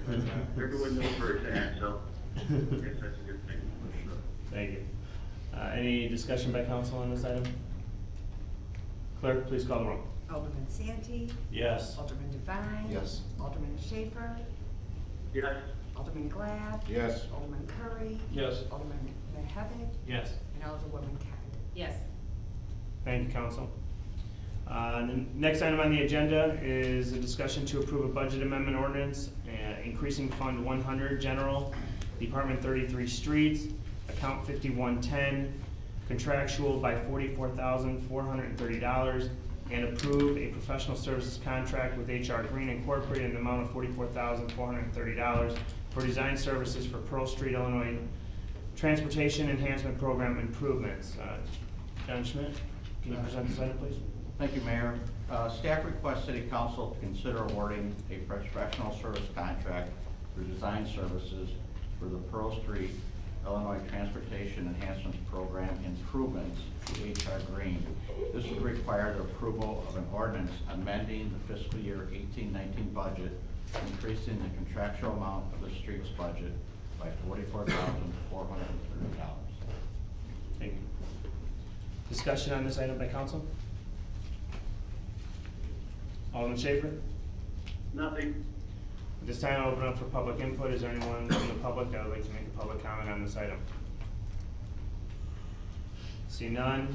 At this time, I'm looking for a motion to approve a budget amendment ordinance increasing Fund 100 General, Department 33 Streets, Account 5110, contractual by $44,430, and approve a professional services contract with HR Green Incorporated in the amount of $44,430 for design services for Pearl Street, Illinois Transportation Enhancement Program improvements.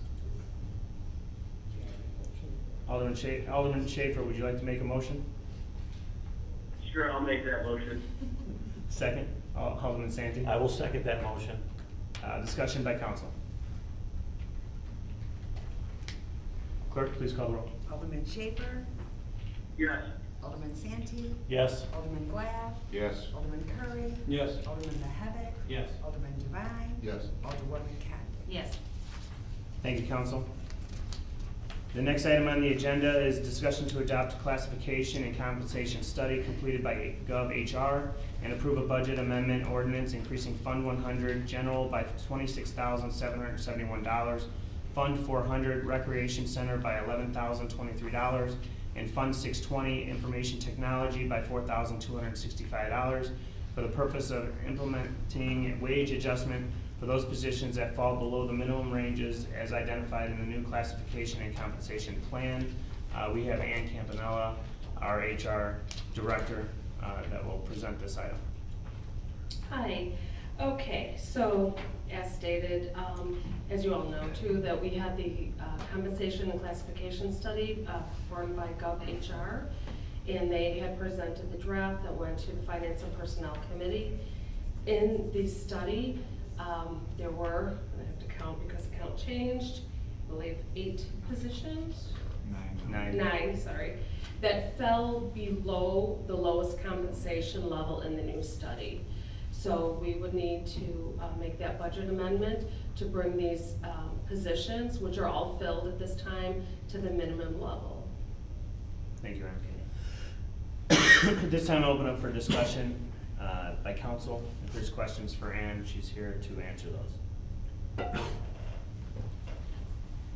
Alderman Condon? I don't have any questions, just a statement that I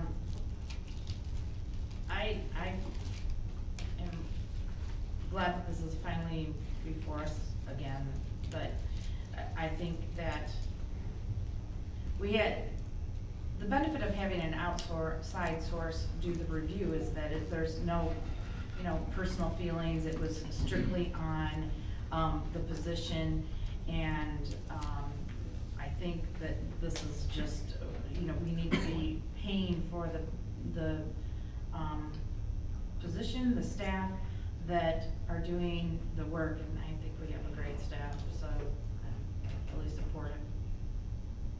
Thank you. Discussion, Alderman Santee? Just for record, GovHR is out of? Northbrook. Northbrook, okay. Yes. And they've been doing these types of studies for how many years? Do you have any idea? You know what, it was in their let's say, the resume that they gave us. Yeah. You know, but honestly, it's probably at least 20.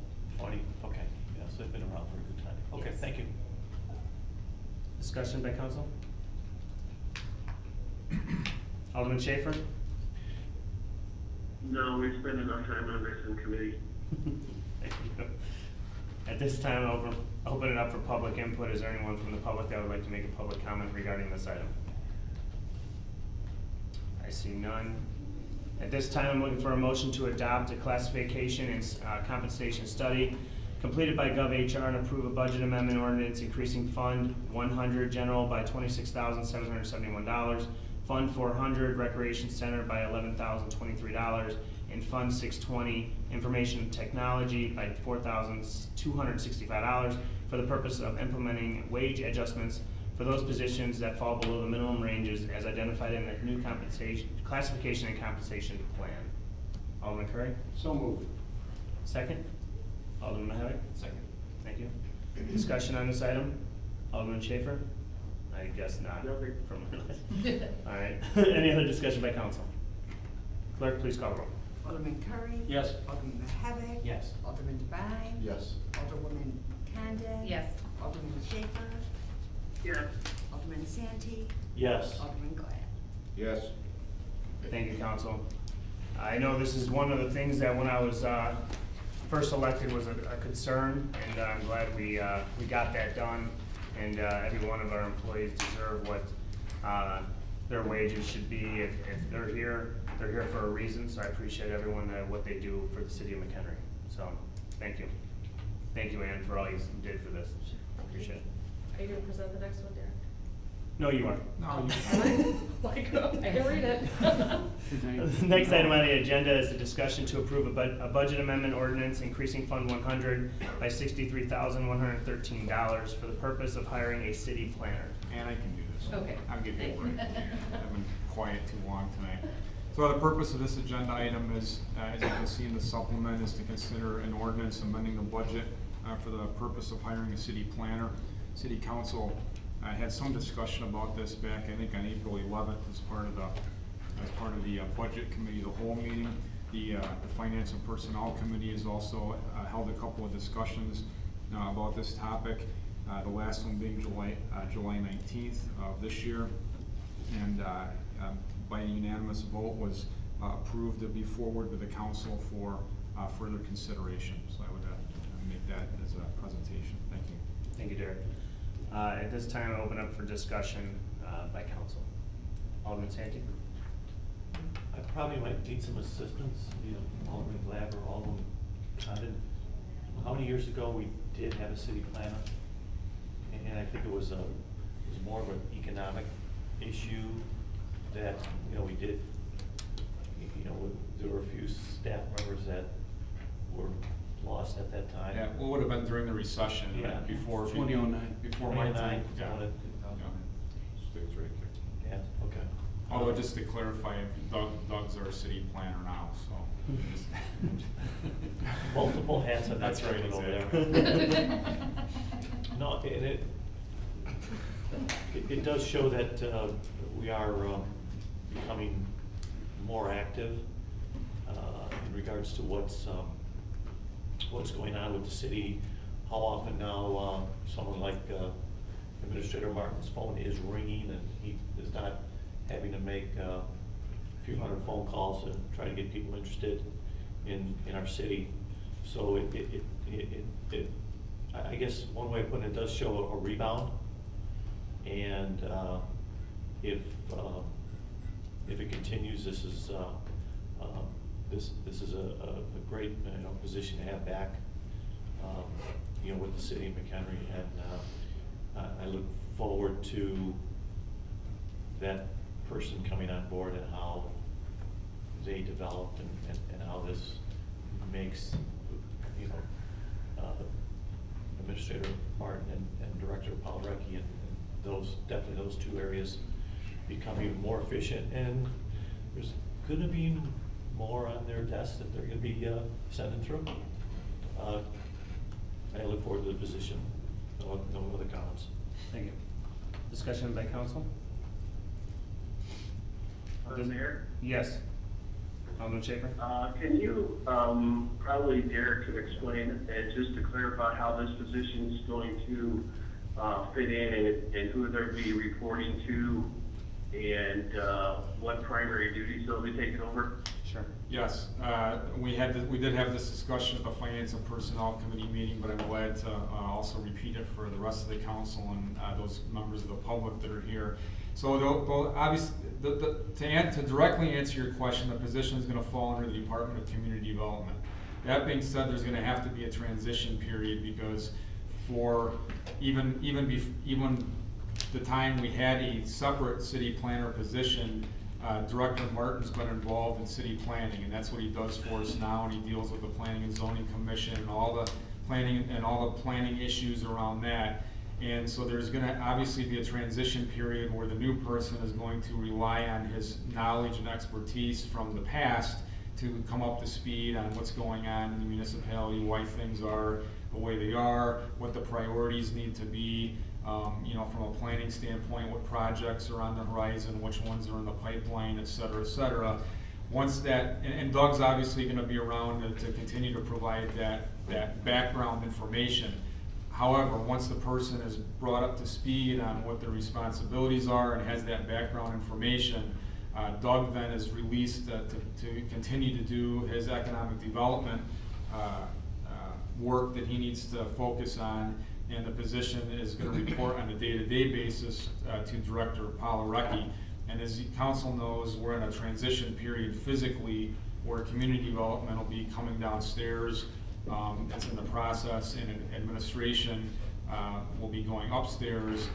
Economic development's going to stay upstairs. Community development will be downstairs. The new position will be downstairs in the Department of Community Development.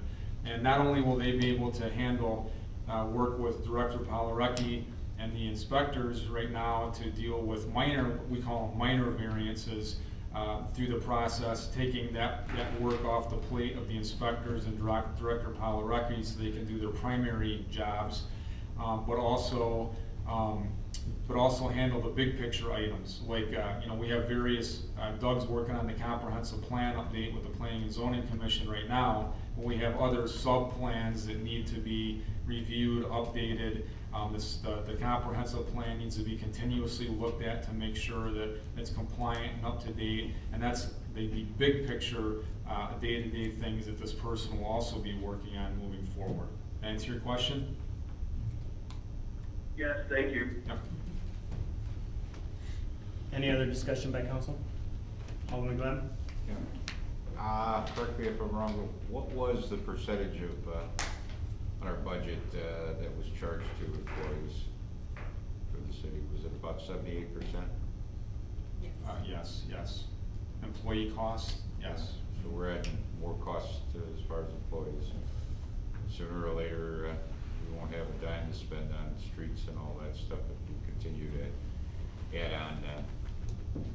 Because there's going to be negotiations coming up and everything else. Everybody's going to want, the economy's getting better, everybody's going to want big raises and da-da-da-da-da-da-da-da. So I understand what you're saying about a planner, but I think to some extent, we've got a new economic development commission or not commission, but economic developer, and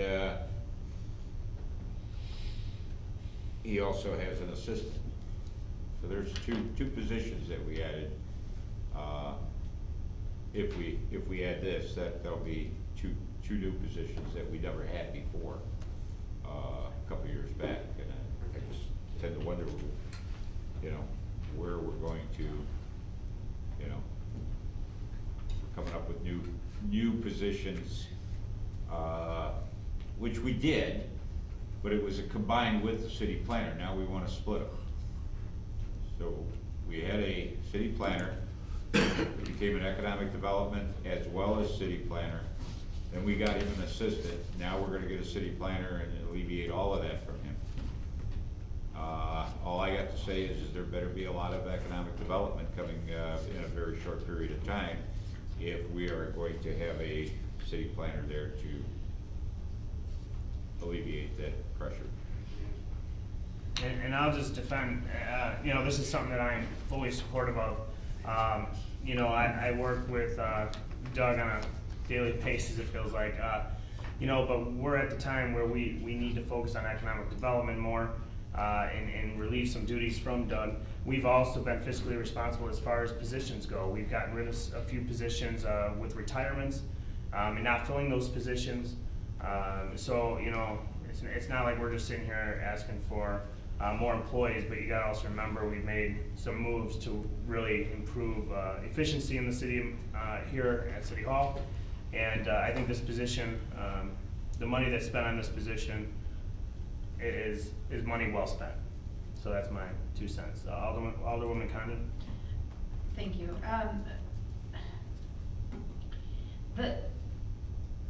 When the economy crashed, we had no choice but to not replace staff, and quite frankly, I think our community suffered because of it.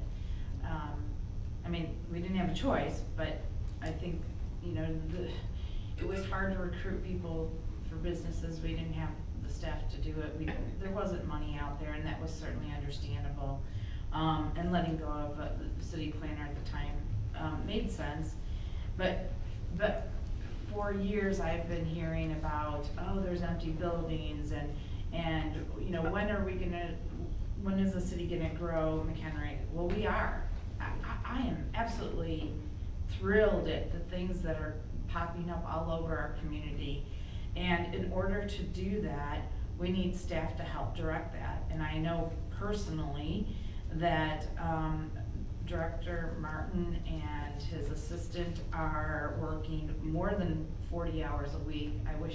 I suspect they wish they only had 40 hours a week. And well, hopefully now there's gonna be some compensation there, or there will be, but they're human. We're expecting way too much from Ross's department and Doug's department. And I think that city planner is a different position than economic development. They work hand in hand, but their duties are actually separate if you look at them, as is Ross's department. So they all work together, and if with this city planner, with the economic development, Doug and his staff, and with Ross's staff, as we continue to bring people in, we have the staff then to review the projects and make sure that we're on the right path for what the city council wants our community to go. So I think this is a necessity to grow, and I fully anticipate that the salary is going to be recouped by the generation of the businesses and planning of the community. So, Thank you. Any other discussion by council? At this time, I'll open up for public input. Sorry, Alderman Schaefer, do you have anything? No, I don't, thank you. This time I'll open up for public input on this item. Is there any?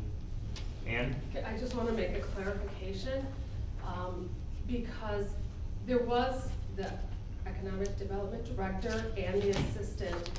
We did not add any staff.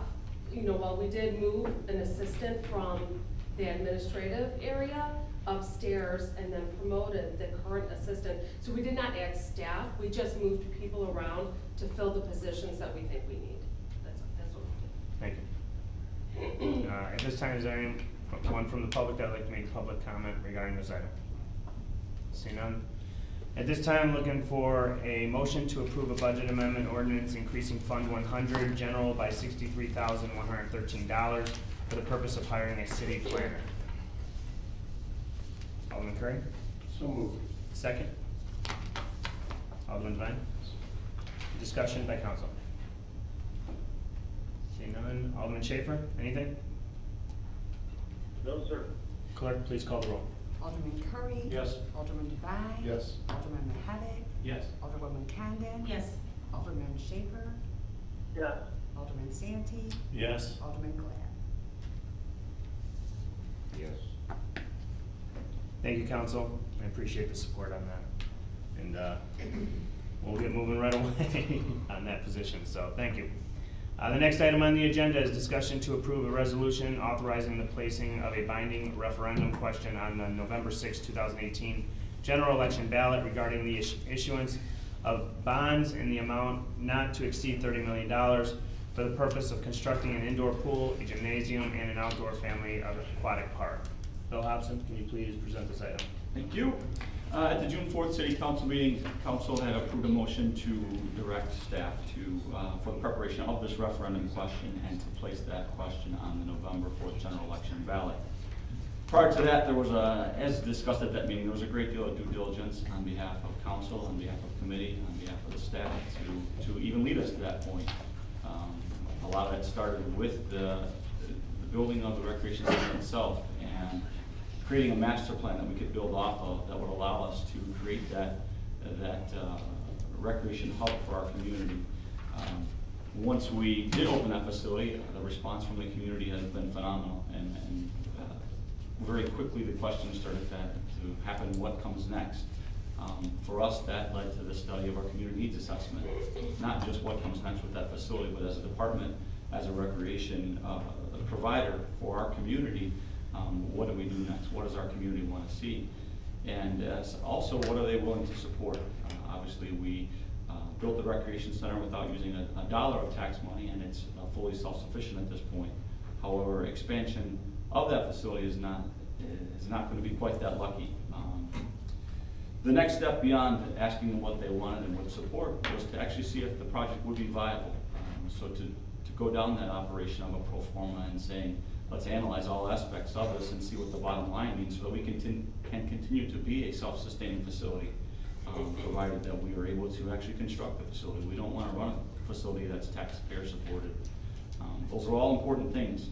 After we're able to check all those boxes and we brought that to you for your approval, and then subsequently receive that approval, we then turn to our legal counsel, our bond counsel, to develop that question, largely based on some of the information that we had in our hand, through that council, but also from the city council comments that evening, particularly regarding transparency and how can we be as open and upfront about any taxpayer that would walk to that ballot and be able to determine exactly what's being built, what that overall cost is, but most importantly, what does that mean to them? How can I calculate that? And that's the tricky thing about some of the options that were initially presented, but with a tax rate or what the new tax rate will be, because it's hard for the average taxpayer to calculate that amount. That led us then to define that language of what that would mean on a fair cash value home. And we think that that's the best way to do that, rather than even to represent what a median home value is of 168, what that means to that person. Most of us, I would think all of us would know what the home value of our existing home is. And to be able to calculate that fairly quickly while you're standing at a poll or hopefully before that, and knowing exactly what that means to your household was crucial. With that in hand, we developed a question that's before you, and I will be happy to answer any questions regarding that question or its subsequent placement on the November 6th general election, provided we each approve. Thank you, Bill. Discussion by council on this item. Alderman Glenn? I just want to say that I guess the first question is what is the cost to the city of McHenry to put this on a referendum? The actual cost? Yeah, what's the cost going to be to the city? Development of from our legal team of putting that question together. Beyond that. And that's it? So that to actually put it on the ballot, yes. So to take it, send it down to the county to put it on and submit it as a referendum, there's no cost to that? Only the development from our bond counsel and legal counsel that we've had to confer with. So we're probably talking about peanuts. It's probably under $10,000. So. Close. Close? Okay. Don't give Next bill hasn't come out yet. Great. All right. But I'll tell you, ever since our last meeting on this, and it was posted on Facebook, and the resounding results were just incredibly no. And this is for people that you would have expected to see support. And everybody that you talk to in the community, when you tell them, you know, they're looking at, you know, an average house of $168,000 being $180 a year on their taxes. And if you tell them $30 million, that's when they just want to go bonkers. I mean, that's a huge amount of money. And I just find it that, and I guess time will tell, but I don't see the support of the community at all on this. Even those that would like to see this type of thing, I don't think anybody wants to see it on their property taxes.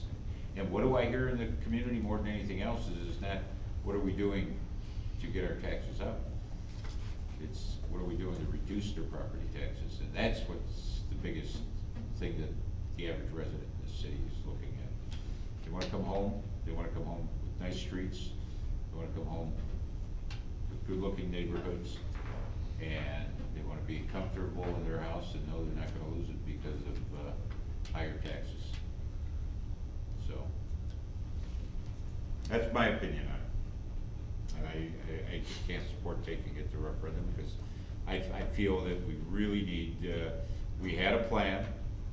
Evidently, some of us aren't satisfied with it. We want to accelerate. Thing is though it costs the community. When we first started the rec center, we specifically stated as a council at that time that this rec center would not impact the taxpayers, that it would be self-sufficient. And since then, It has not. The recreation center wasn't built with a single tax dollar, and it's operating. So now we are asking them to be impacted where. Which is also the message we Was said. not the plan at all. From an expansion point of view, we said from day one, if we want to look to expand this master plan, we're gonna have to go back to the community. The recreation center, as it was built, as it was designed, and what is existing, we did everything that we said we were going to do. And now we're just simply giving them, we're going back to that community based on the information that we have in our hand. Your memory's a little different than mine, Bill, I'm sorry. And that's all the discussion I need, thank you. Thank you. Alderman Santi.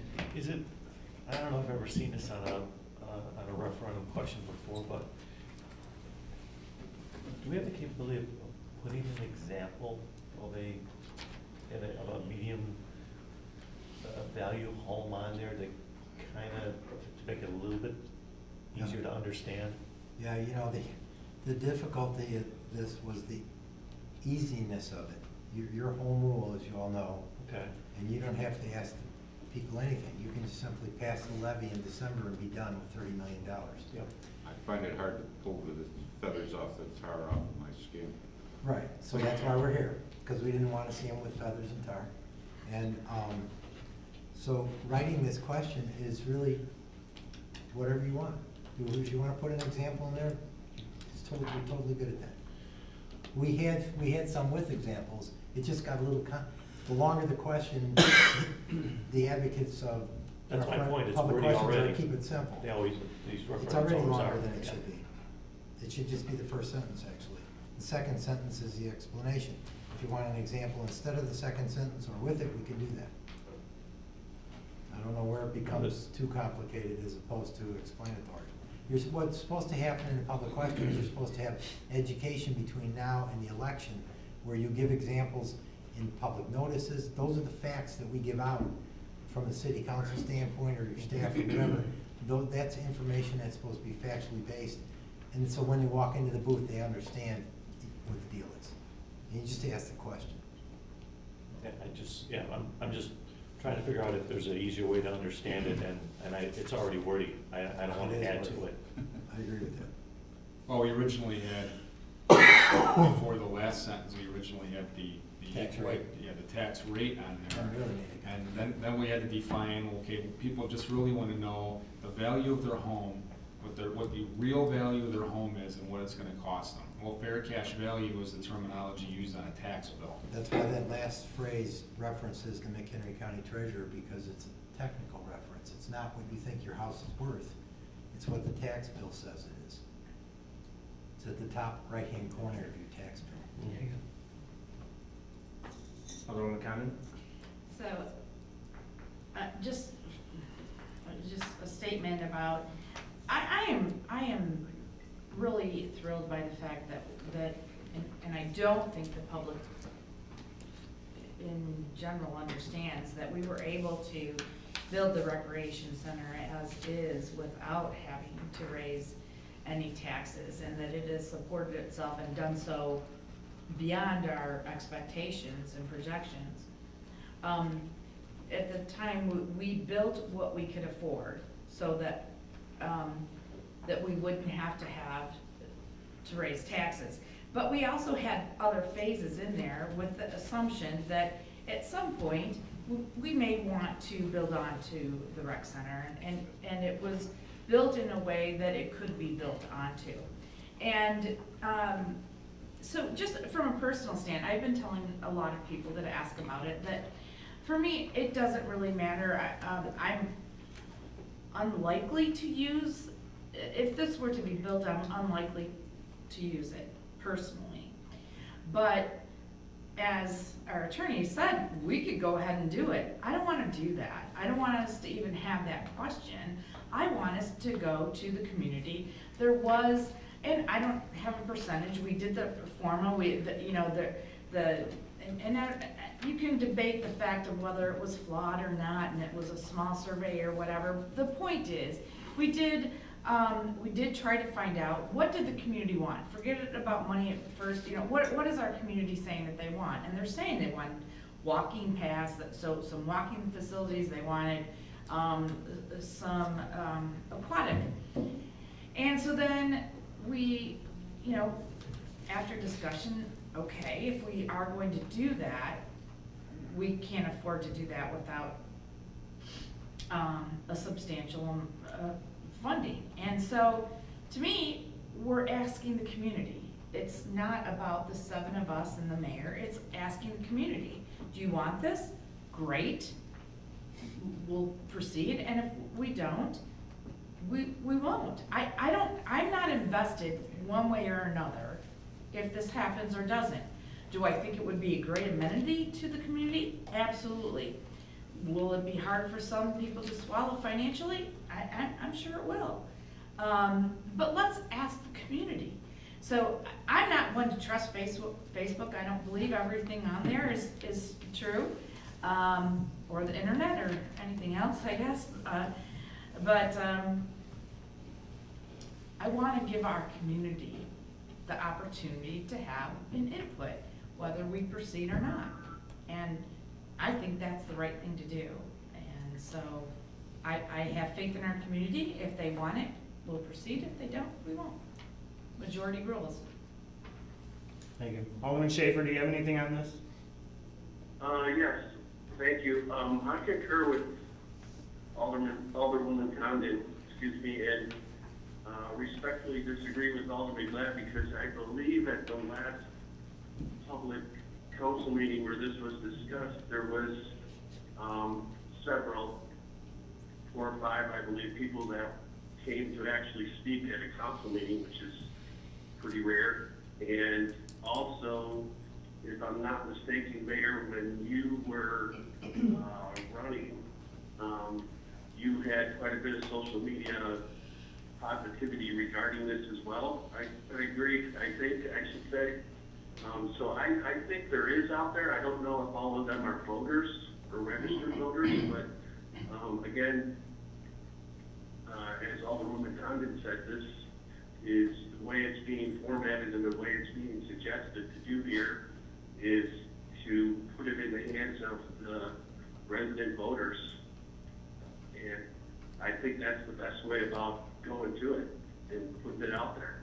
I don't think it is very minimal cost to the city to put it on a referendum.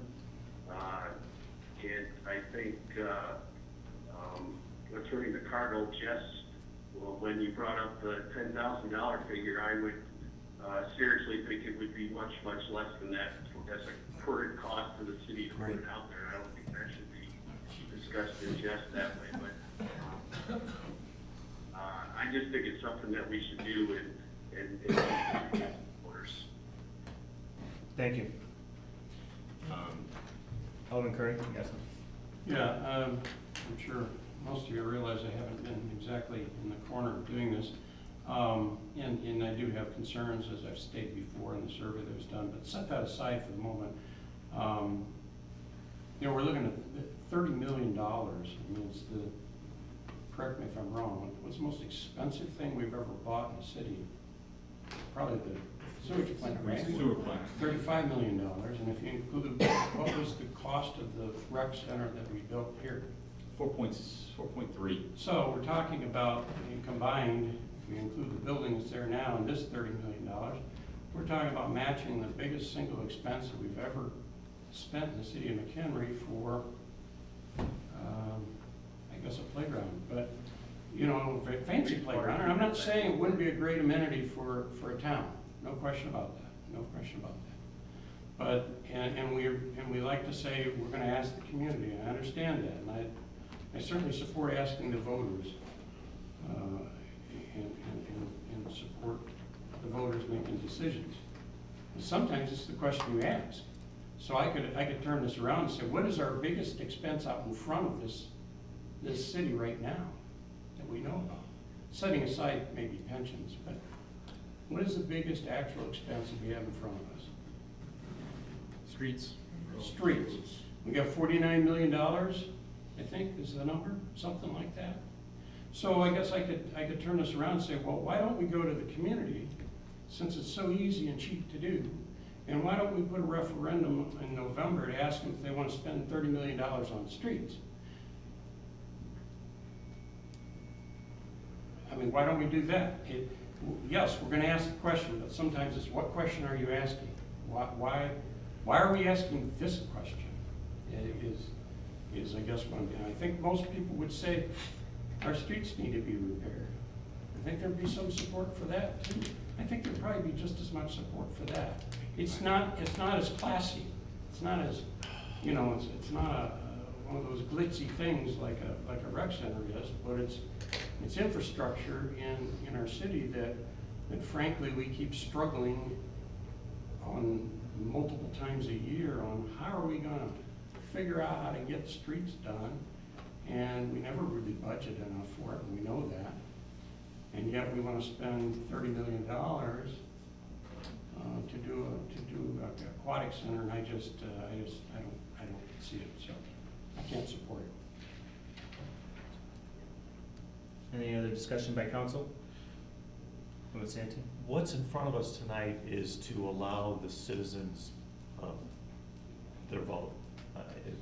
As I'm seeing this, I am not going to lean myself to whether I want to see this, you know, of course there's a value to it.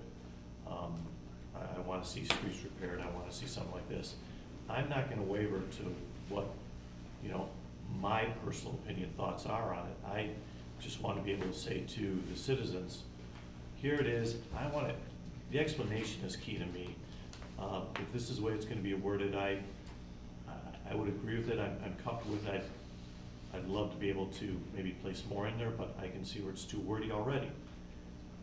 And yeah, people are going to have to educate themselves. They always have the freedom of picking up the phone and making a call into here and asking questions, or they can talk to their neighbors, you know, what have you. But we're putting it in their hands, and they really do need to educate themselves and make sure they understand what they're voting on, and we're putting it into the hands of the voting citizens. And I'll leave it at that. Any other discussion by council? This time I'll open up for public input regarding this item. Please state your name for public record. Okay, my name is Joseph Velez. Council, Mayor, respectfully. I am a Park District Director. For 32 years I've worked in park districts. I manage, I'm a full-time director, and I manage 3 other park districts, about 450 acres of green space, 2 pools, 2 golf courses. So when I saw this come up, obviously I'm in favor of park districts and park facilities and things like that. But what scares me about this is going to a binding referendum where potentially 25% or less are going to decide on a $30 million bond issue. I manage about 10 bond issues now, so that is kind of scary. I know myself, where I live, our taxes are pretty high. I live in the Legend Lake subdivision, and I just received a letter that our taxes are going to go up significantly in the last 3 days. This issue could raise them an additional $500, $600 on top of it. So my concern is a binding referendum that potentially 20%, 25% of our voters or residents are going to decide on this issue. My other issue is this, that I think that there's other funding sources that we can investigate to do something like this. Springfield has grants. In the last grant cycle, park grants, which are specifically for park districts and park departments, they gave out $90 million for facilities. So I received about $2 million in the park districts that I manage, as well as DCEO grants and capital grants to the tune of about $6 million. So I would just like to see us investigate that before going down this path. I'll be happy to answer any questions or help if I can. I have a question for you, sir. Have you had any experience with public-private partnerships? I do, actually. You know, one of the things that we do in one of the park districts that I manage, rather than build a new gymnasium in the city of Berwyn, the park district actually wrote the school district a check for $300,000 to enhance a gymnasium, and we use it 7 days a week. Because a lot of times these school gymnasiums are empty at night, and so why wouldn't the park district use them? As to maximize the taxpayers' dollars and to not duplicate facilities that are already built. And so in these cases, you could potentially save yourself millions of dollars as well as the upkeep through an intergovernmental agreement in working with other agencies in your community. I think that's what, so I sit in the same seat that you sit in. I answer to taxpayers on a daily basis. And I am frustrated when we're doing things and nobody shows up at a meeting, 20% of the people come out and vote, 15% of the people participate in a master plan, and with all of those things, then afterwards, based on all those factors, people are going to come out and complain. So I believe in being part of the solution, which is the reason I'm here. I'm right now building an art center in Berwyn, $3 million art center that we got 60% of the money through a grant. So I'm doing what you're talking about. But again, you know, with our taxes, I would just like to see us investigate other options before going down this path. And maybe in a non-binding question. So one of the park districts I manage is in Marengo, close by. They have a pool that's been closed for 5 years because they can't afford to run it. So they are going to put a question in November on the ballot that says, residents, do you want this pool to reopen? And if you do, this is what it's going to cost you. So in that light, people can answer the question and understand the ramifications of a yes or a no. And I think that that's fair, because if the voters vote for it, then certainly they should pay the bill. So with respect to everything that goes on here, I make myself available to you to help us do things in McHenry. I love living here. I drive 110 miles round trip every day for that reason. So if there's any questions I can answer. And I use WT Engineering, I use FDM Architects. I have 2 projects with them right now. So I commend you on using such professionals to do what you're doing here. I've been in the park business for 32, 33 years. So all those people, I know them. And some of the same people working on the project here, I'm working with in 2 other projects. Any questions I can answer? We're good.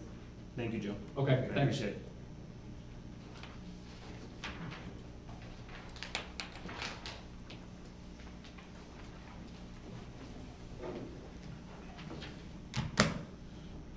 Thank you, members. Thank you, Mayor Wayne Jeff, for allowing us to comment on this referendum. I wanted to speak to you. My name is Chuck Wheeler. I'm on the county board, and I also am a resident here in McHenry, in the city, beautiful city of McHenry. I love it. I think it's a great place to live, and it's a great place to raise a family. However, we're putting a question on the ballot that is going to energize the population. Now, if that's your goal and objective, I think you're probably going to achieve it, because I think it's going to energize the taxpayers here in McHenry County. Because the taxpayers in McHenry County are experiencing undue stress. I'm one of them. A $300 increase to my taxes is not going to be welcome. And I don't think it will be welcome to many of the residents here in the community. I've spoken to them about this. They're not happy. And they're not going to vote for it. What I want to say is that if we're going to put a referendum on the ballot, let's put something that is palatable, something that is reasonable, something that is not over-aggressive. This project is, first of all, let me just back up. I want to commend the city council members who were present back when they put together the project of the original recreation center. That was intelligent. That was using your noggin. That was a solution that we could afford. This referendum, I looked at it. It says on there, the question is that the city wants to spend an amount not to exceed $30 million. It doesn't say what the cost will be. It doesn't say what the bottom will be, and it doesn't say the top will be. So we're talking about $30 million. That's an awfully big figure. Even for me on the county board, $30 million is a lot of money. It's a taxing district. There are many municipal taxing districts that tax less than $300 a year. Look on your tax bill. There are plenty of them. Now,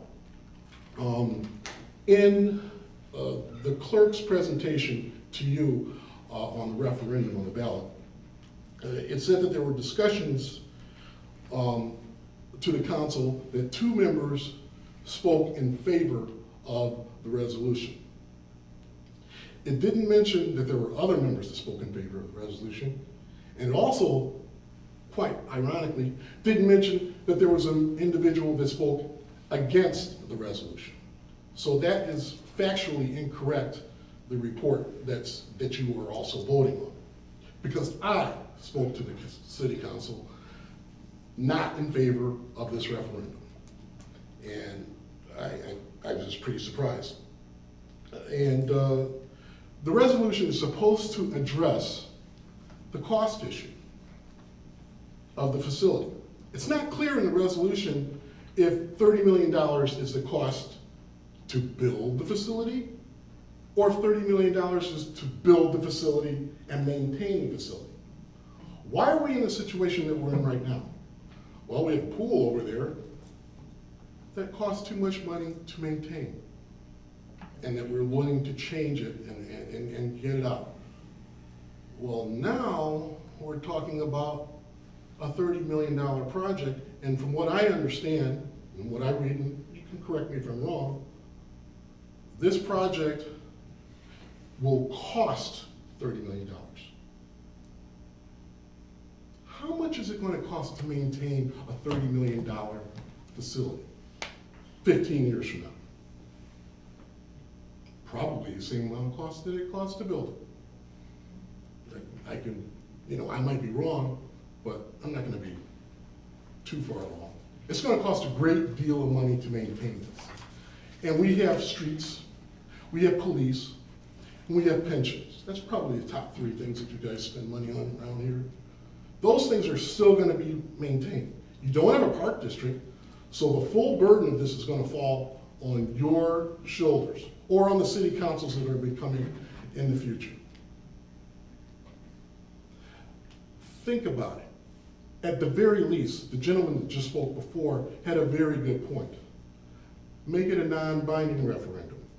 You can be advised by it. But I know that the porches will be energized. Those that want this facility, they're gonna come out and they're gonna support it. And then there's a lot of people that may not even, just will skip over it and move over to the next thing. And it could pass. So finally, I want to just urge the council members to vote no on this resolution. I don't believe it's in the best interest of the city council of the city of McHenry if we can't clearly define what the cost will be, not only to build it, but to maintain it. And as a spokesman for the taxpayers, I think we should be looking to be more efficient rather than to be more aggressive. Thank you. Thank you, Mr. Wheeler. Want me to address any of that?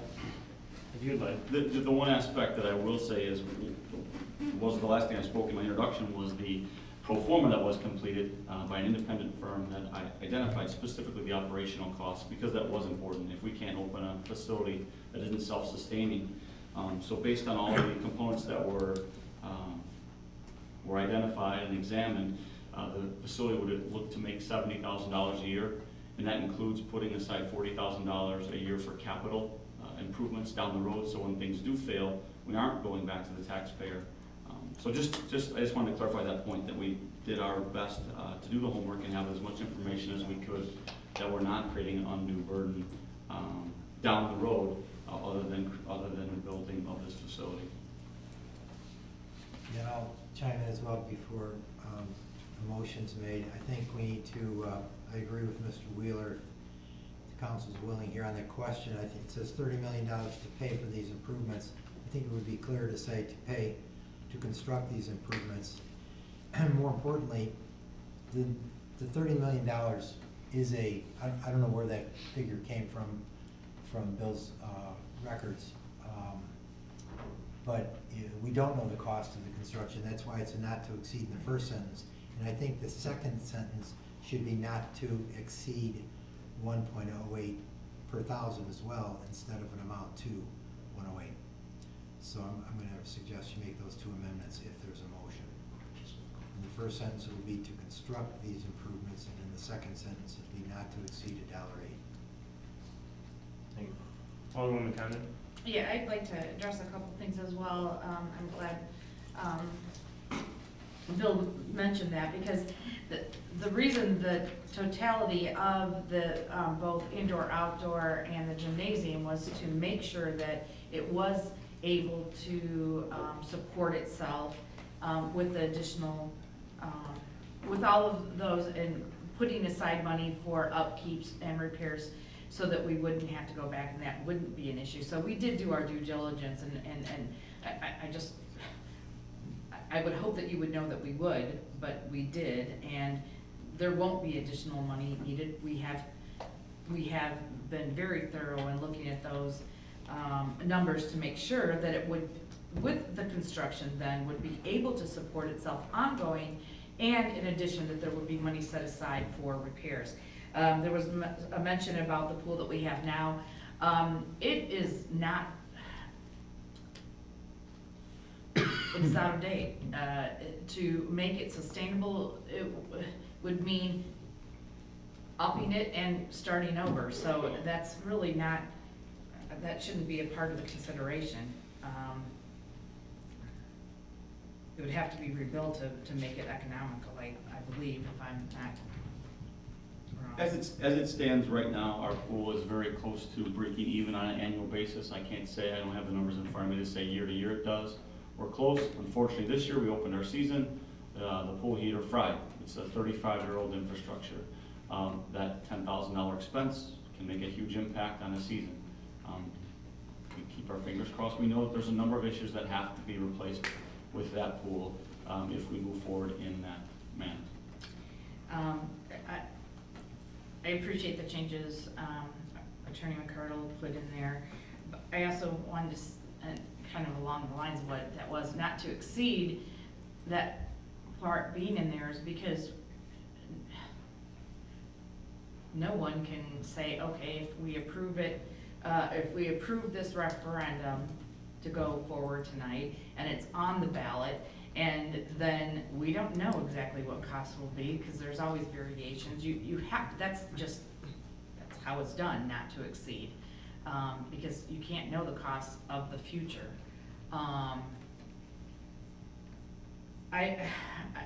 While I do believe there's a lot to be considered with partners, as I believe the gentleman mentioned earlier, we tried that when we originally built the recreation center as it is now.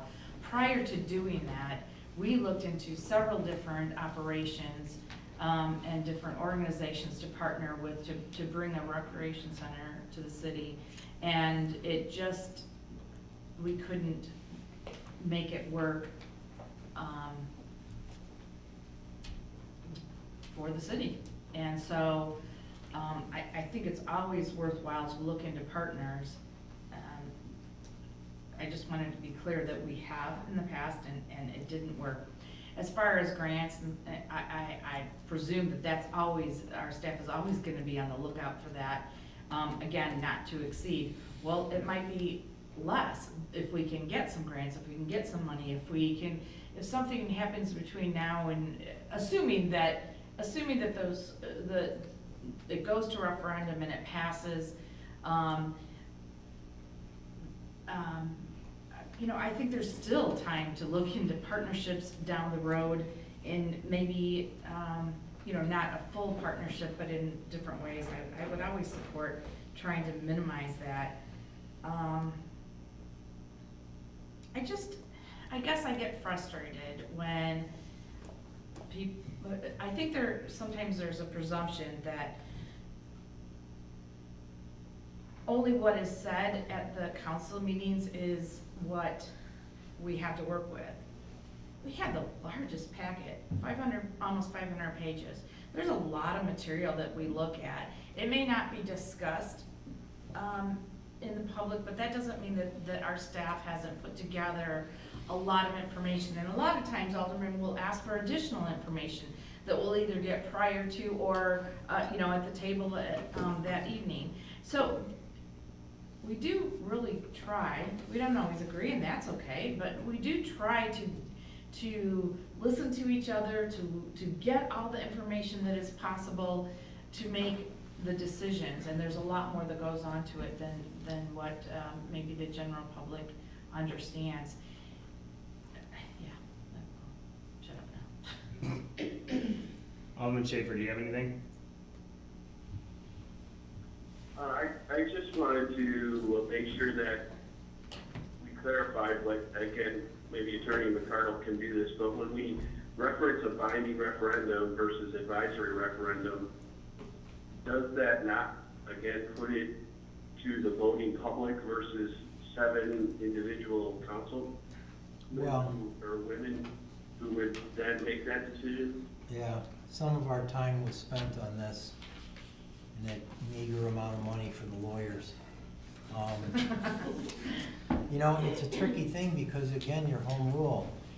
In our last round about this issue, no, I don't think it is binding on you at all. I think the home rule council maintains the power not to impose that tax or to impose the tax regardless of what this referendum does come December. We decided, not only as the bond council in discussion, but more importantly the staff, that we received direction from the city council that they intended it to be binding. And that's why it's called binding on here. It's okay, great. I originally advocated for an advisory Freudian slip. An advisory referendum for obvious reasons, but the city council here is clear that they want the people who vote to make the decision. So the word binding is an intention that the city council is expressing if it makes this motion, that if this referendum passes, it is going to be adopted in December on your levy. And to explain what then, to clarify what an advisory referendum would be, we would take that under advisement and the council individuals would make that. Correct. You're gonna make that decision anyway at the levy, but you're telling the people it's your intention that you might not go that direction, but you'd like their advice. Correct. So, Thank you. okay. Any other discussion by council? Alderman Curry? Just to follow up on something that Mr. Velez mentioned and I asked him about, you know, and I brought this up before, and I do not believe we have looked into what's called P3 partnerships. And in fact, I posed that question before, and the answer that Director Hobson gave me was no. So we may have looked into like getting a YMCA to come in and things like that in the past. But we have not looked into, and I'm not an expert on what's called a P3 partnership, where you have basically it's outside investment, and they build it, and yeah, there is certainly a cost, but it's nowhere near throwing $30 million out there and then throwing us against the taxpayers. So I just don't think that we have exhausted those opportunities. And correct me if I'm wrong, I mean, if we pass this and I understand your point, but if we assume it's binding on us, we're going to put $1.08 per thousand effective the next tax bill. It's not going to be less than $1.08. It's going to be $1.08. That's what we're going to do, because we don't know what the number is. So we're going to go ahead and put it on there, because that's the only number we have. So, you know, I just don't. We just have not exhausted the other possibilities, and I appreciate the gentleman's coming and mentioning some of these things, because it just seems like we've got other possibilities for building facility that I have read, what little bit I've read about that other communities have done, and it is a growing phenomena from what I gathered, that maybe a few years ago, in fact, I'll state this, a few years ago it just wasn't around that much. It's becoming more and more, from what I read, of a possibility of doing things. So I just think it's a way to go that we haven't looked at. So again, can't support it for that reason. Mayor, is it possible to continue to say something else? At this time, we're gonna go ahead and finish up discussion by council. Thank you. Alderman, any other discussion by council? Alderman Bell? Yeah. Now, there's so many this and that with this thing. Is this or is this not a binding referendum? I mean, it says it's a binding referendum. It just said no, it's not. It says shall, it doesn't say will. And I'm telling you, as a home rule city council, you can change your mind.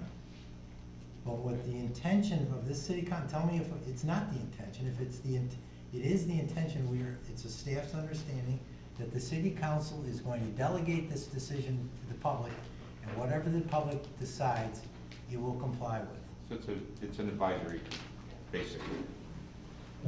It's an advisory. I mean, even though it says binding, it's an advisory. Yeah, look, I'm talking to my client here. I'm telling you exactly what you're saying, but in the nature of, the people need to know that if they vote for it, it's gonna go. Well, the way I look at it, by putting a binding referendum on instead of an advisory, we're telling everybody that, oh, if it passes, that we're not taking the brunt of it because it was a binding referendum. It's an advisory referendum, no matter what you call it. It's an advisory referendum. And this council and the mayor are the ones that are gonna have to take the brunt when the taxes hit the property taxes, those increases. I mean, because that's exactly what this thing is it is advisory. Don't sugarcoat it with binding. Just make it an advisory referendum then and leave it at that. Alderwoman Condon? I think this question is probably for Carolyn, but so I want to make sure I understand correctly based on what Alderman Curry was mentioning. My assumption was, okay, so as it reads, not to exceed $30 million, but let's say we get a grant in the meantime before it's constructed, and So yes, initially it would be for, assuming everything passes, okay, not to exceed $1.08 per thousand. That then in the form of a rebate, if it came in if we didn't, we could rebate it or reissue, or I'm not sure exactly what the terminology is. We wouldn't issue the bonds until we knew what the cost of building the facility was, so there would be nothing put on a tax bill until we knew what we were bonding. Okay, so it wouldn't, so if it was, I'm just throwing a number out, let's say it ended up being 26 million, that's what the bond would be for. Correct. So then that $1.08 would be lower. Would be lower. Mhm. Okay, I just want to, Yeah. financially, I want to make sure I was clear. Then to clarify just where the 30 million has come from, since that has been a question. Sure. It was the number that was completely developed through FGM, through the architect for our current facility. And that's everything included, that's turnkey. That's not, we're building this structure, now how do we fill it? That's engineering costs, that's site surveys, everything. $29,258,936,000. That was furniture, staff, everything, correct? Everything. Legal. Thank you. Legal. Legal's in there too. That would have gone over to Sorry. 30. We're close on with the legal though. Thank you. Joe, if you'd like to step up to, Yeah, I'll please. allow you to speak. So if I could just say a couple things. One of the things that I failed to mention is, in speaking with legislators in Springfield, who we all know can only be trusted to a certain point, right? I've spoken with Pam Altoff, who obviously is our senator here, who's leaving. And all the legislators in Springfield seem to agree on one thing, that there's going to be a significant capital bill after the governor's race. And so in the last capital bill, I want to say they gave out about $5 billion to communities. I know I got a significant chunk of money, and that was free money. That's taxpayers' money, that's my money, that's your money, that Springfield goes out and bonds out for and gives it out to all the districts. And they do things like this with that money, and it's not a matching grant, it's not you don't have to pay it back, it's free money, so to speak. So I've been told by numerous legislators that that's gonna happen.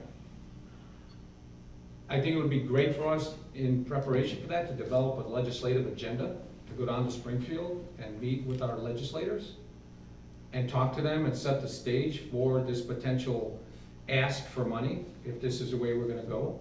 And moving forward, maybe we consider phasing this in, where the first parts of it generate revenue to pay for the next parts of it.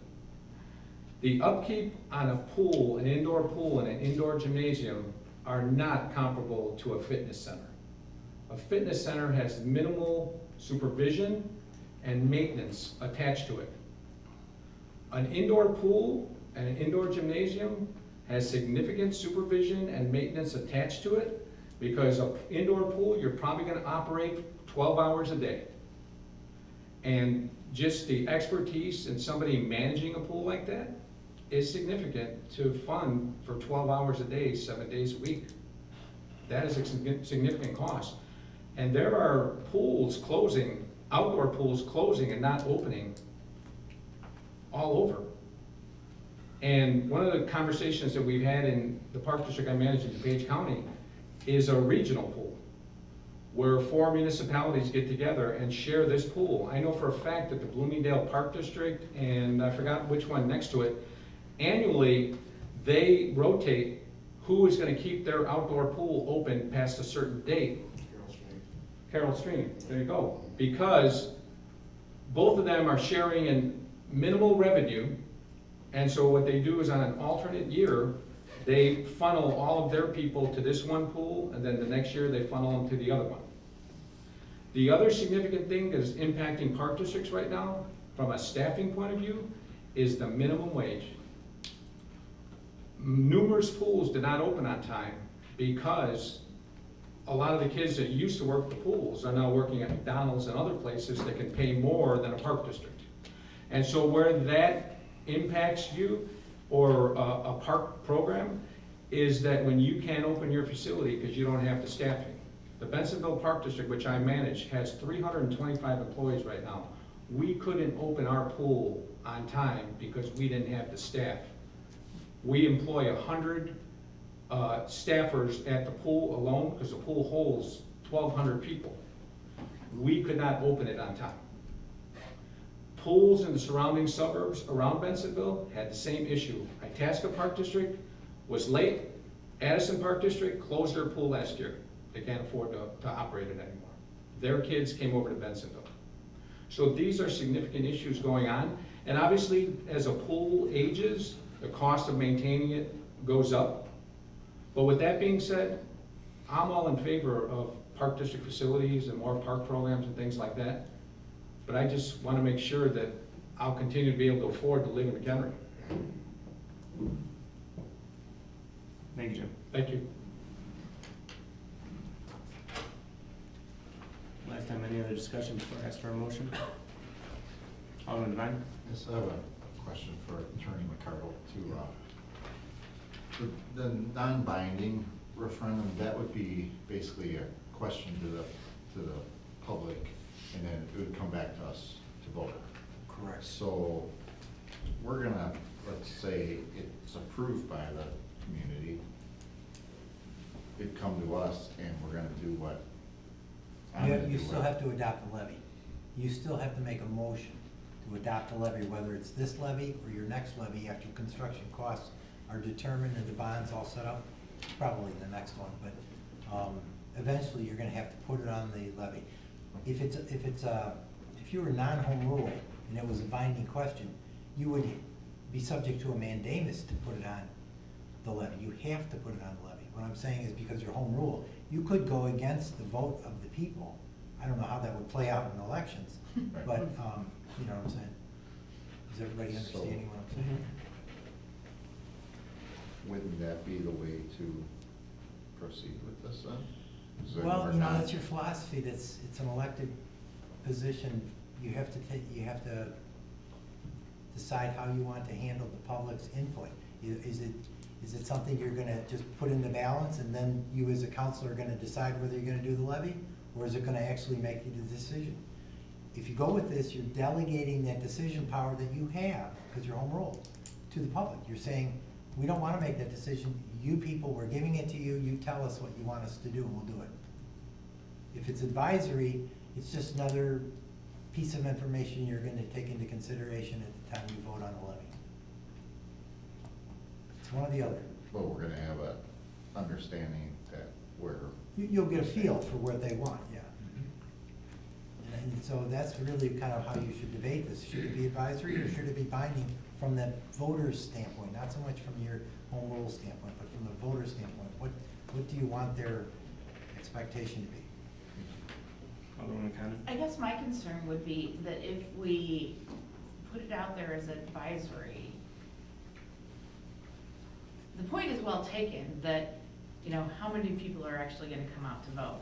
Although that's not, shame on everyone who does it, that's, you know, but, because it's easy for people to complain, but if they're not gonna be a part of the solution, then, you know, you're part of the problem. So people need to get out and vote. But if the presumption is, oh, listen, we're just looking for your advice, are people not gonna come out?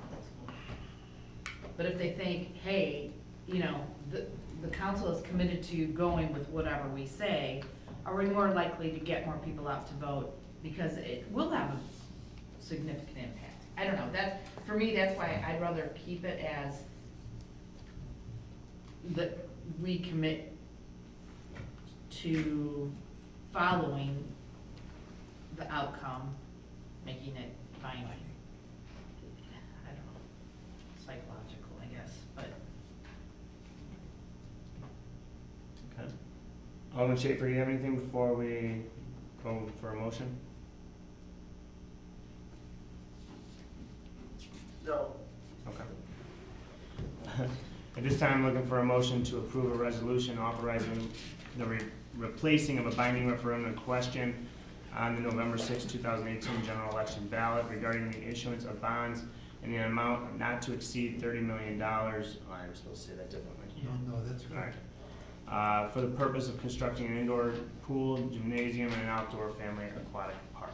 With those two edits I suggested Yeah. before that, it's to construct the improvements, that's the purpose of the money, and the rate or Not the dollar per thousand would be not to exceed as well. It's time to look for a motion and a second. Alderman Schaefer? I'll make that motion. All right, second. Alderman Condon? Discussion on this item. Nothing. Nothing? Clerk, please call the roll. Alderman Schaefer, Yes. Alderwoman Condon. Yes. Alderman Devine, Yes. Alderman Mahevik, Yes. Alderman Curry, No. Alderman Glab, No. Alderman Santi. Yes. Thank you, Council. The next item on the agenda is discussion item, presentation by representatives from the Illinois Department of Transportation regarding future improvements of Illinois Route 31 through the city of McHenry. I'll take that. Oh. I'll start the discussion. Okay. Okay, thank you, Mayor. So tonight, the purpose of the city council agenda discussion item is to provide an opportunity for council, representatives from the Illinois Department of Transportation, and staff to discuss issues related to program reconstruction and widening of Illinois Route 31 through the city of McHenry. So we're talking the area of 120 heading south on Route 31. IDOT is finalizing the Phase 1 engineering study. While construction is not programmed in IDOT's 5-year highway improvement program, Phase 2 engineering for this project is funded and will be completed as part of the 5-year highway improvement program. So tonight, IDOT is seeking to develop a letter of intent with the city of McHenry for concurrence with the proposed improvements. This letter of intent shall also be the basis of any intergovernmental agreement between the city and IDOT regarding cost participation and design considerations. So there's the local funded improvements that we'd like to talk about tonight are the traffic signals, the sidewalks and multi-use paths, street lighting, relocation and replacement of the municipal utilities, and then there's another one that we probably should talk about is landscape medians. So at the current time, staff is seeking direction from City Council regarding which locally funded improvements associated with the project will be prioritized, as well as direction moving forward regarding utility relocation. I have Public Works Project Engineer Troy Strange here, and then I have representatives from IDOT, Lori Brown and Scott Suplicki here too to answer any questions. So I guess the first thing, I don't know, Scott or Lori, if one of you want to come up here and kind of. So I guess the first thing is traffic signals. This would be an 80-20 split with IDOT. We have to pay for our leg of the intersections. All our agreements with IDOT on IDOT roads with traffic signals is a split. This really isn't that negotiable. We want to upgrade the traffic signals, and I guess we're estimating, Scott, the cost for the city is about $104,000 for that. Correct. And that is including the 15% design engineering? It does. Okay, and then I should add on this too, as part of all the construction engineering will be picked up by IDOT. We won't be paying for construction engineering other than maybe the utility relocate. Yeah, the 15% includes any engineering, whether it's design or construction engineering. All right, so that's the first part of it, is the traffic signals. Like I say, we really don't have a choice but to contribute to that. The second one that we're looking for direction on, if we want to include sidewalks and multi-use paths. So what IDOT is proposing is the current city portion of construction of sidewalks would be about $98,000. and the multi-use path would be about 66,000. I'm rounding up on these numbers. And that, again, includes the 15% engineering. Should the city not want to install these improvements, IDOT will construct the shelf for these future improvements. But at a future date, the city would be 100% responsible for the construction of these improvements. Correct. And if I misspeak, it's got to speak up. So. Well, no, you're doing, Okay. you're doing great. So I guess that's the first one that we'd like to talk about. A couple questions I have for IDOT. So they would like to run this multi-use path sidewalk all the way from Route 120 to Route 176. So that would include the city of Crystal Lake participating, Prairie Grove, the village of Prairie Grove, and also Nunda Township to participate along with the city of McHenry. Have you had any commitment or discussion with any of the other three? We have not received signed letters of intent from any of those yet. All right. And then, I guess, could you go on and explain, the letter of intent, say, hey, yeah, we're interested in participating in these certain improvements. What if it comes to, or what point can the city change their mind that they can't afford to construct it and pull out the city portion of these next projects or next scopes of the project that we're talking about? I want council to know, as we're moving forward here and maybe get a timetable for construction, that the staff will exhaust all opportunities for grant funding to support our part of this project. Okay. So that's my question. Sure. Well, what happens is this is basically a blueprint to move forward to the next phase, contract plan preparation. So this basically says your intent that yes, you do want to consider shared use paths and sidewalk. So what happens in the next phase, once that starts and its program starts sometime 2019 to 2024, currently, there's no set time frame on that, but the department will reach out and send another letter similar to this, but it's called a letter of understanding, and it kind of reiterates your intent on that. And then after that, preliminary plans are developed, where you get to review the plans again. And then there's another opportunity when pre-final, and preliminary plans are like 60% complete. Pre-final plans are like 95% complete. And after that 95% complete plans, then an agreement is made. And usually when that agreement is made is when you need to commit to the facilities. Good. Any questions now so far on, I say the traffic signals we pretty much have to commit to? I actually had a question about the traffic signals. So we're talking about 4 traffic signals, correct? I'm sorry? Yes. 4 traffic signals, and that's a cumulative for all 4 of 103,000. Correct. Correct, okay. Yeah, those are replacing the existing signals. Okay, I just wanted to be clear about that first. Okay, thank you. Glenn? Yeah. All right, so what you're saying is we lose funding for doing sidewalks. I mean, you think some of the sidewalks we've put along 31 over the years, and how much some of them haven't been used at all. Some of them are used not frequently, infrequently. Not saying that there won't be a need for it in the future. I mean, do we need to construct those now, or do we need to just have that all set and ready so that when the need comes? I mean, there's still a lot of properties out there along 31 that have not been developed, and maybe they will start being developed with the expansion of the road. I mean, you take a look at Randall Road and what happened there. I mean,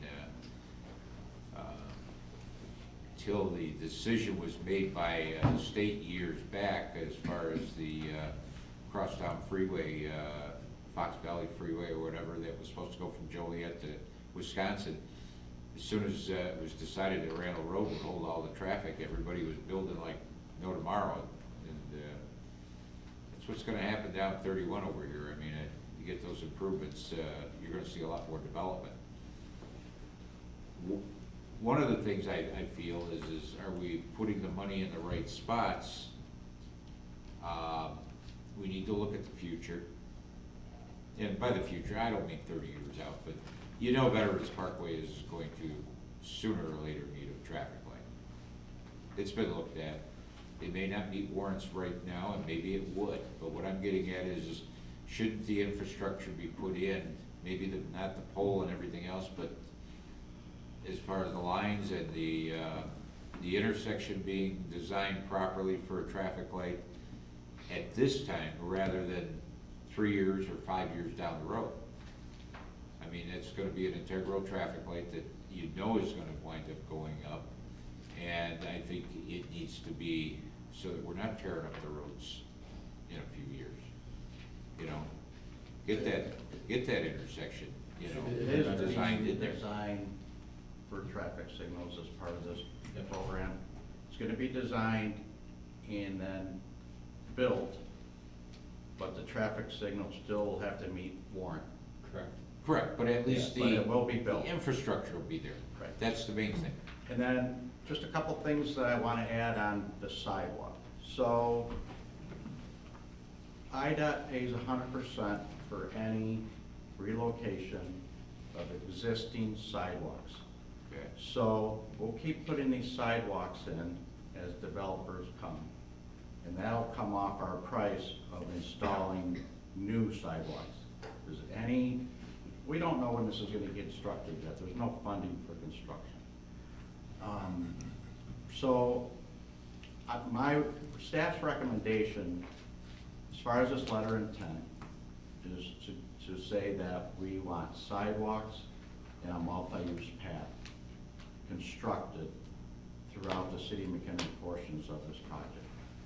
Now, this is just a letter of intent, so we have plenty of time to back out, like Scott said, through preliminary engineering, all the way up until we have a formal IGA, I'm guessing, which is several years away. Staff recommends that we include this in design now, and we can always back off as funding is not available, or if we change our mind. That would be staff's recommendation. Now, when we're talking expansion 31, how much property are the property owners gonna lose along the frontage of their roads, of their properties? Yeah, that varies along the corridor. The total project, which is 7 miles long, will require about 60 acres of right-of-way. Yeah, but I mean, let's say from Bull Valley to, let's say the city of McHenry, I mean, you know. Okay, so, we get back to like phase 1 engineering. So phase 1 engineering kind of takes a plan and throws it on a map, on an aerial. Now phase 2 will get down into the nitty gritty of what they need from each property owner. Yeah, we as part of the phase 1, we develop the concept plan and identify the potential right-of-way.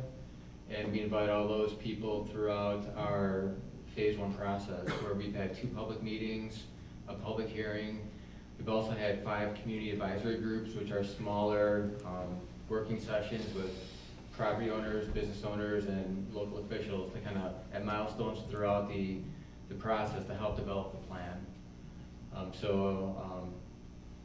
You can go to the website. Any property owner can go to the website, and there's property lines, and there's the amount of right-of-way needed from each property owner that we're estimating.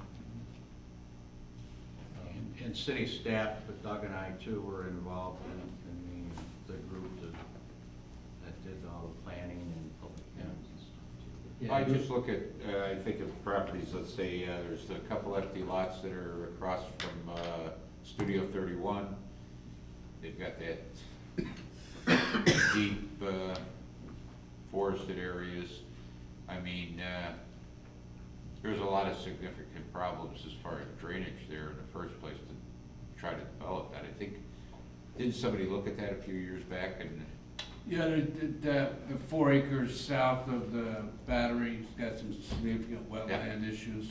And what I'm getting at is with the expansion of 31, what is that gonna do to those properties as far as being able to be developed in any way, shape, or form, you know. And then I think of the retention pond that the bank has over there, just, what is it, north of, what is it? Oh, Park Place. Yeah. You maybe could explain all the work they've done on the water. I think maybe kind of the concept of where we, or IDOT is planning on building. Yeah, so, yeah, the hydraulic analysis is always the most complicated, and it's usually the last element to be completed with the phase 1 study. So, yeah, where to start? So, so probably back 3 years ago, we finished the preferred alternative for the project. That was like December 2013. In that same year, the U.S. Army Corps of Engineers came out with a requirement requiring that any additional impervious area be held on site to a certain level of rainfall. So that added 9 acres of right-of-way to the project to kind of retain additional stormwater that would be generated by the improvement. So generally, I'm not a drainage engineer, but existing drainage patterns are maintained, and similar to the other discussions tonight where the existing release rates are determined and controlled. So we have detention sewer, we have detention ditches, we have detention basins. I think we have 3 small retention basins and 1 large detention basin right at Boone Creek to control that runoff. Detention basins. What about Boone Creek? There's just several detention basins proposed throughout the corridor.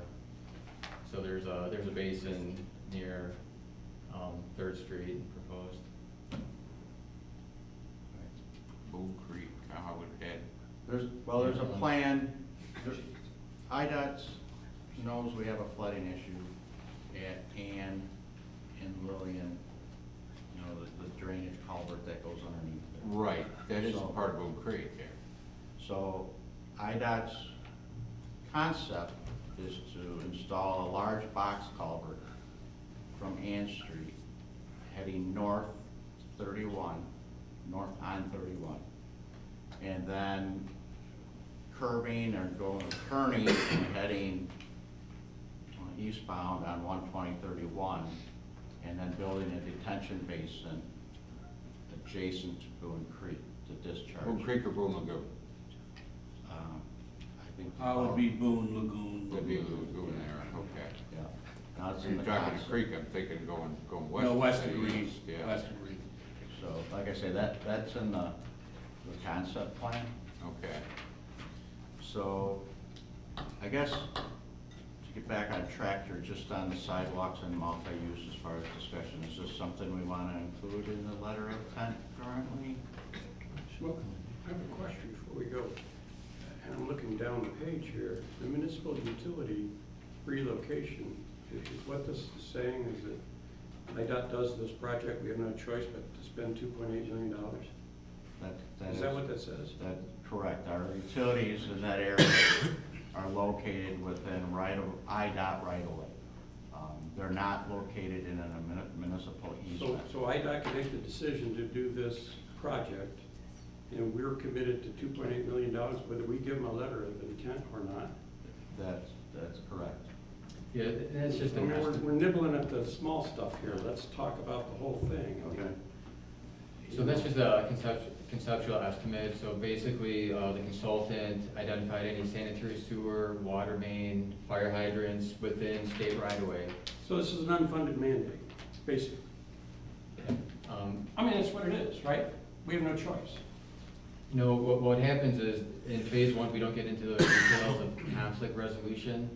So when you get into the next phase of the project, the contract plan preparation, that's where all the utility coordination takes place. So this is almost a worst case scenario of all your facilities that are within the right of way. And in phase 2, those conflicts are work to be resolved. Well, so what are you talking? It might be 2.5 million, might be 3 million, might be So just let me add What are we something. talking about here? Let me add something to this too. So the water main that we were talking about replacing on Route 31 from 120 heading southbound. So we've had several breaks on that water main throughout my career here. So this would be a future water main replacement program too. And there's no better time than to do a water main replacement program is with conjunction for a road construction project. So this portion of this water main does need to be replaced in addition to get it out of the way for future. I mean, what I'm looking at here is we get assuming these numbers are anywhere close to being accurate, we got $2.8 million that we have no choice about, and we're talking about maybe, if you add all the rest of it up, it might be just under $3.1 million, right? If you did everything.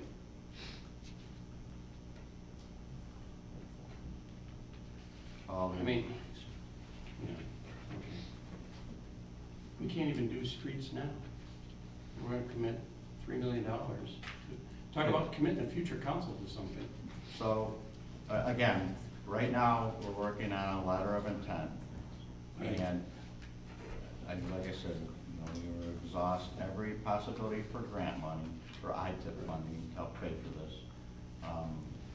We have plenty of time to work out the financing now. I'd hate to say now at this point, but if that's the council's direction, that when there's a resolution that we can say, hey, we don't want to participate in the sidewalk or the multi-use path. I can, instead of bringing back, well, I have to bring back the letter of intent for some of the projects that we're committed to. But I could also bring back, if that's the council's direction, the attached resolution that you gave us saying that the city is going to opt out on. So that's the direction I'm looking for. And that's not necessarily what I was suggesting. I guess what I was pointing out is we're talking about $100,000, or we're talking about $160,000, and the gorilla's down the page, which we don't have any choice on, is what you're telling me.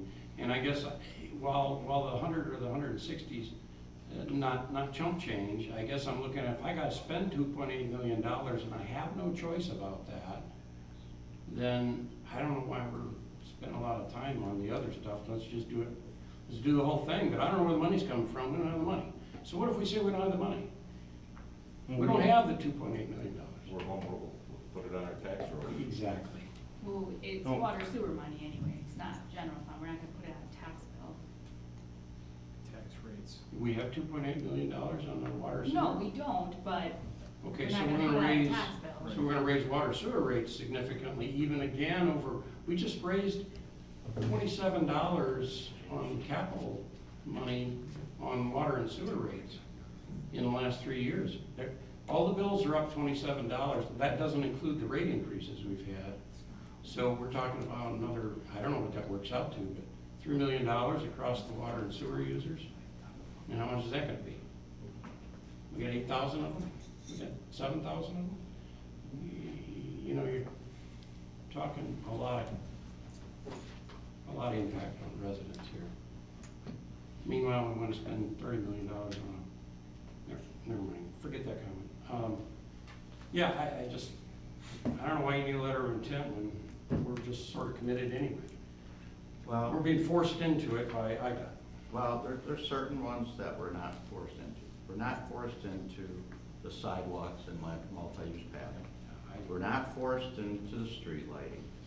And then the future maintenance of landscape medians. We don't want to do any additional work on a landscape median such as trees and stuff. We're not forced into that too. We can opt out of that. And if that's the direction the council wants, I'm fine with that. That's why I brought this for discussion. Appreciate that. I just take issue with a state agency coming in and basically forcing us to spend $3 million. Because that's what it amounts to. And who thinks that's going to, 2.8 million is going to be 2.8 million in 4 or 5 years? It's probably going to be a lot more than that. I don't know, but I'll speculate their record on hit numbers is probably not that good. And then Scott, phase 2, design engineering, will give us, a very or more accurate cost estimate than Correct. EOPC. Yep, as the project progresses, these numbers will be, more refined. Troy, you want to say something? Scott, just for the council's clarification, for some of these more local related improvements, signals, shared use paths, sidewalk, roadway lighting, do we as an agency have the flexibility to pursue federal aid through our own processes without being committed to these 15% engineering fee during the course of the beginning of your phase 2 design? Or are we to pursue sort of federal aid for any of these improvements?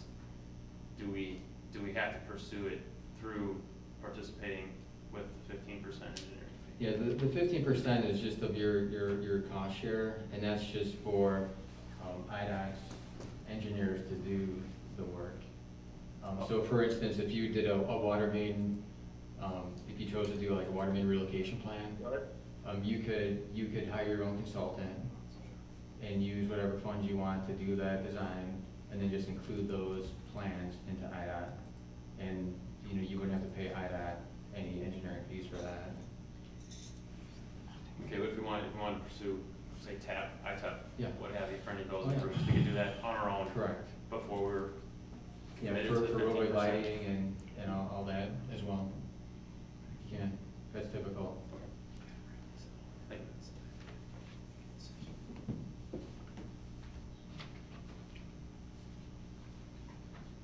you. So just to say some more about the pedestrian bicyclist accommodations.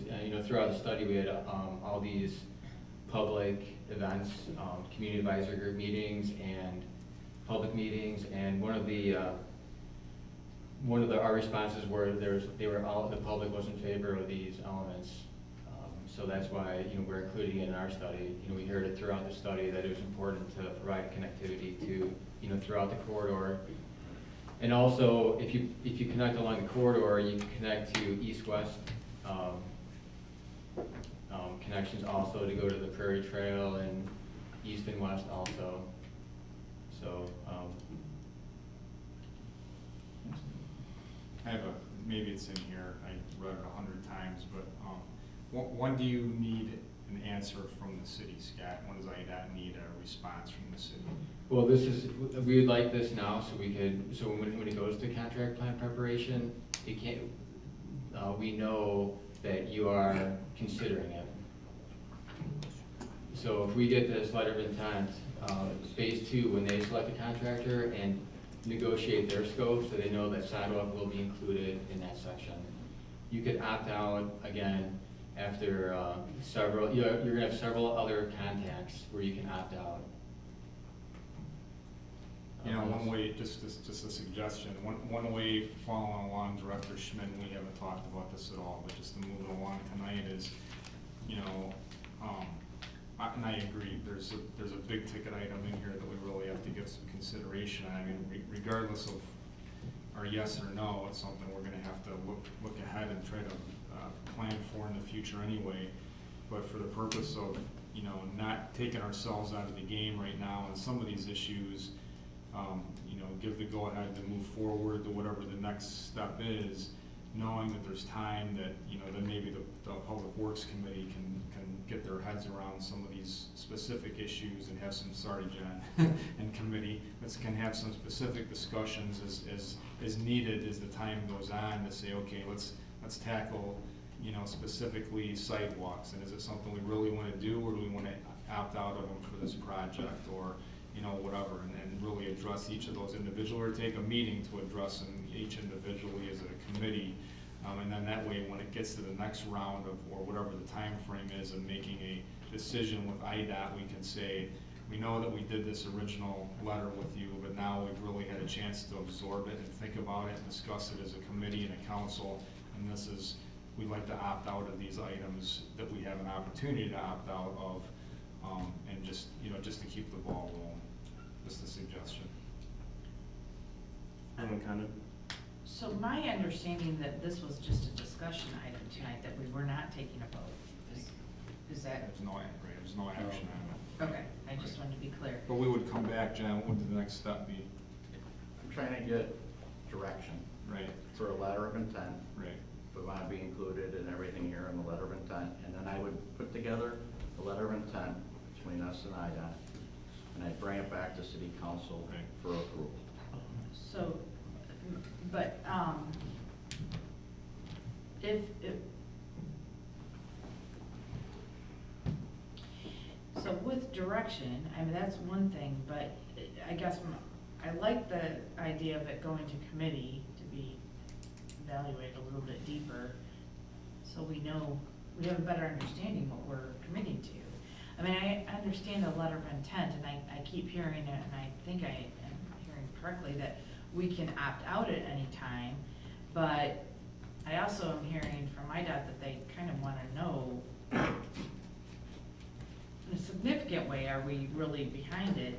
I mean, we can say yes and then opt out, but that's probably not great management. But for me to be able to make a decision without really knowing. Some big kind of questions. Yeah, I'm sorry. Go ahead. What's the time frame here? Because it is, I don't know how our agendas are looking, but it sounds like it's something, and I think the other committee members would agree that we should bring it to this and then do that letter of intent, whether, you know, make a decision A, B, C, D, and then bring it back to the full council. But time frame here with Scott, I mean, what are we looking at, you know, what's the window here to do something, to get it done back to you? So we're looking to complete the phase 1 study, you know, sometime this year. You know, hopefully by the fall we'll complete the study. And right now there's no time frame set for when the contract plan preparation will begin. And the only real, what I'm understanding, the only real next step here is your phase 2 engineering, which could occur sometime in the next few years, correct? I mean, there's no funding here, nothing's gonna happen, nothing's being moved at least 5 or 6 years. Phase At 2 least. engineering is funded. Huh? Phase Yeah, 2 phase engineering two is funded. Is IDOT funded. is funded, And and then they're when- looking for when us is to that gonna start? participate. So, Scott, this is kind of how I see this going. I think staff recommends to put together a letter of intent, including everything that we discussed. Mhm. And then, Scott, IDOT will go out and get get an engineer, qualified engineer, and then get pricing. And then, for the engineering design part of it. And then you'll come back to us, and that's when we need to decide if we're gonna contribute. Right now, the letter of intent is not, we're not gonna be writing you any checks yet. No. Until we get to the IGA. So this would be my recommendation. My recommendation would be to move forward with a full letter of intent. I'll put it together, bring it back to city council for discussion or approval. Hear me out on this. And then once we get closer to numbers associated with things, before I bring an IGA or anything back to city council, we'll go through committee. And we'll talk about each item separately. Because then we can put hard numbers to design engineering. Right now, these are all estimated numbers. And until they get, the design engineering numbers in to provide for us, that's when I think we bring it to committee and we pick it apart, piece by piece, with actual numbers for design engineering, our priorities, and what the committee might want to do or not recommend prior to bringing the total IGA, or the complete IGA back to city council. Is everyone good with that? Very good with that. But nothing's binding Not right now. right now. It's non-binding. Put it on the referendum. Advisory. Advisory. All right, awesome. We're all rolling. Thank you very much for your time. Appreciate it, sorry Thank you. it was so late. I got one question. This project with 31 and widening and everything else. And I know that I had heard that there's gonna be engineering to look at possible bridge crossing on 31 a little further north. FAB 420. Do we know anything about that? I heard the county was gonna be looking at that possibly in 2020 as far as engineering or at least study or whatever. I'm not familiar with it. Not familiar with it at all. Sorry. So if, in other words, pretty much, if he doesn't know anything about it, are we kind of figuring just that locally they're looking at it and nobody's really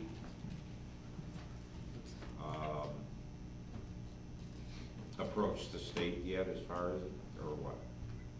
I'm not aware of anything.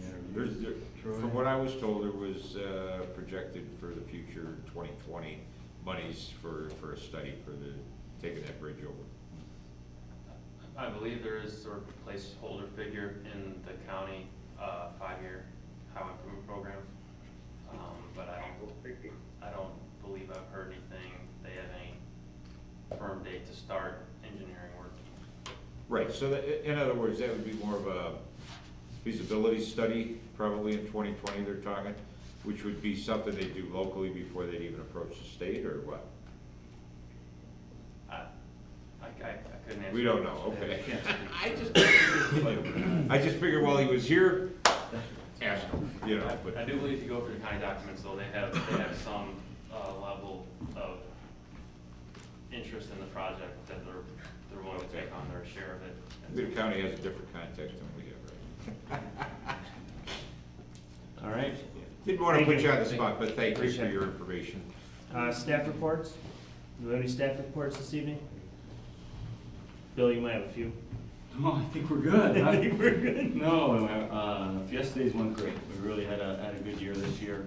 A couple new events that I think all ran smooth thanks to the Parks Maintenance and the police and the Public Works especially. Everybody just steps up and does their job during a really busy time of the year. So thank you for that. Going around town this week is the local McHenry Pigtail League has their fast pitch frenzy. So Peterson Park, Fox Ridge Park, if you see some activity there, that's what's happening. And then our last regular city band concert will be this week, and then we transition into more of the outside acts. But the last regular band concert will be this Thursday. Any other staff reports? That's it? All right. Mayor and City Council comments. I have none for this evening. Alderwoman Condon.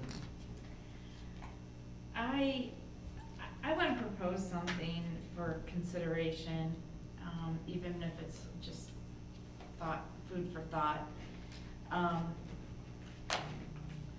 I've worked at congressional level, state level, and local level of governments, and I hear people talking all the time about this, and it's not usually something that elected officials want to talk about, but I believe that there's some merit to it. And I just would like to throw out their consideration for term limits on our seats. And I know you can say, well, it's easy for me to say I'm leaving, but there's a lot to be said for longevity. Alderman Glab has been able to answer a lot of questions from history that that staff weren't even around. And so there's a lot to be said for that history. But I also think that new ideas from new council members can generate a lot of kind of excitement about what's going on. I mean, I think just with the change of mayor, there was excitement in the community. There was, change. I believe change is good. So I'm just throwing that out there as, something I wish everyone would just take into consideration. Thank you. Anyone else? Yeah, I have a question. I don't remember us voting or even discussing closing up Pearl. I just kind of wonder what happened there. The bridge and everything, was that closed also on Saturday? It was closed. we got together as a staff, and to ensure the safety of the event, we made that decision to, it was myself, it was Public Works Director Schmidt, and Chief of Police Burke made that Due decision. to what? I mean, what was the safety concerns that we had to take and close that street off? I mean, attendance is down every year for the last several on Veterans Park. There's fewer people out there. You know, we kind of hurt some of the businesses on Riverside. You know, if you went down down 120, you look down Riverside Drive, you could see at least a 20 to 30% fewer people out on that street than normal. And there was two other businesses that also participated three other businesses that don't normally participate. Corkscrew Point sold outside this year, After the Fox sold outside this year, Smith Central Garage sold outside this year. All three of those individuals serving outside created more of a critical momentum that you did have people moving between those streets and those areas. We made the decision based on public safety. Well, I think from now on, I think the council should be aware of that, and they should be the ones to make that decision. That should be looked at ahead of time. We should be proactive, not reactive. If we have people that just jump out at the end and all of a sudden they want something, you know what I mean? I didn't hear when I heard the corkscrew was gonna be outside that there was any problems as far as worried about safety. And then all of a sudden, now, you know, we're saying that, well, because there was a safety. Hang on, Chief, I'd love to hear your comments, I really would. You know, like I said, it just seemed to me, it boggled everything up. And if we wanna keep that off, I mean, closed for next year, that's fine, that's something that we should look at. But I think what happened was, there was a boondoggle there as far as traffic more on 120. We wound up with a lot more traffic, I think, in the north-south streets court and all that. And to be honest with you, those streets with people parked on both sides of the street makes it impossible for two cars to run down that street opposite. And maybe we could figure out, if we're gonna do something like that, maybe we figure out on some one-way streets around there, creating that one-way just for the day or something, just to make those things a lot more safe. Because I went down, I forgot what street it was, Washington, and all of a sudden, well, maybe it wasn't Washington, but there was one street I went down, and all of a sudden, just as I'm just about ready to get past that block, somebody pulls in, and all of a sudden, it's like, you know, a standstill. So, just wanted to bring it up, you know, it's just a problem. Other than that, I think, you know, I didn't see any rowdiness. I saw a lot of police presence. I thought that was good, especially considering the weather was nice, which, you know, did bring out a lot of people. Unfortunately, I think the rain kind of held some people back because of the parade on Sunday morning, but everybody out there seemed to have fun who was out there, so. And Chief, I'm sorry, you wanted to. Yeah, I just wanted to, you know, as far as we do an the police department does an after-action report on all our events. We look at the decisions that we made beforehand, how they played out, and how we're gonna do them the next year. As far as the parking constraints on some of those side streets, those are great recommendations. They've come back to us before, and we'll work with Public Works to get more no parking by police order signs up in some of those side streets. The ultimate decision to shut down part of Pearl Street and an extension of Riverside Drive was mine. It was a direct safety issue.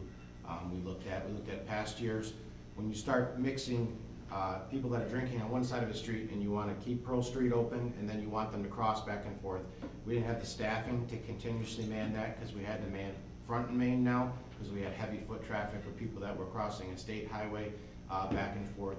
So the decision really truly was based on safety issues, and the safest way to shut it was to make sure that anybody that was selling outside was selling on a portion of the street that was closed, which is consistent with what we've done every year that we've ever allowed anybody to sell outside. From our perspective, the feedback that we got, I was out there, I walked all the streets myself, was thank you.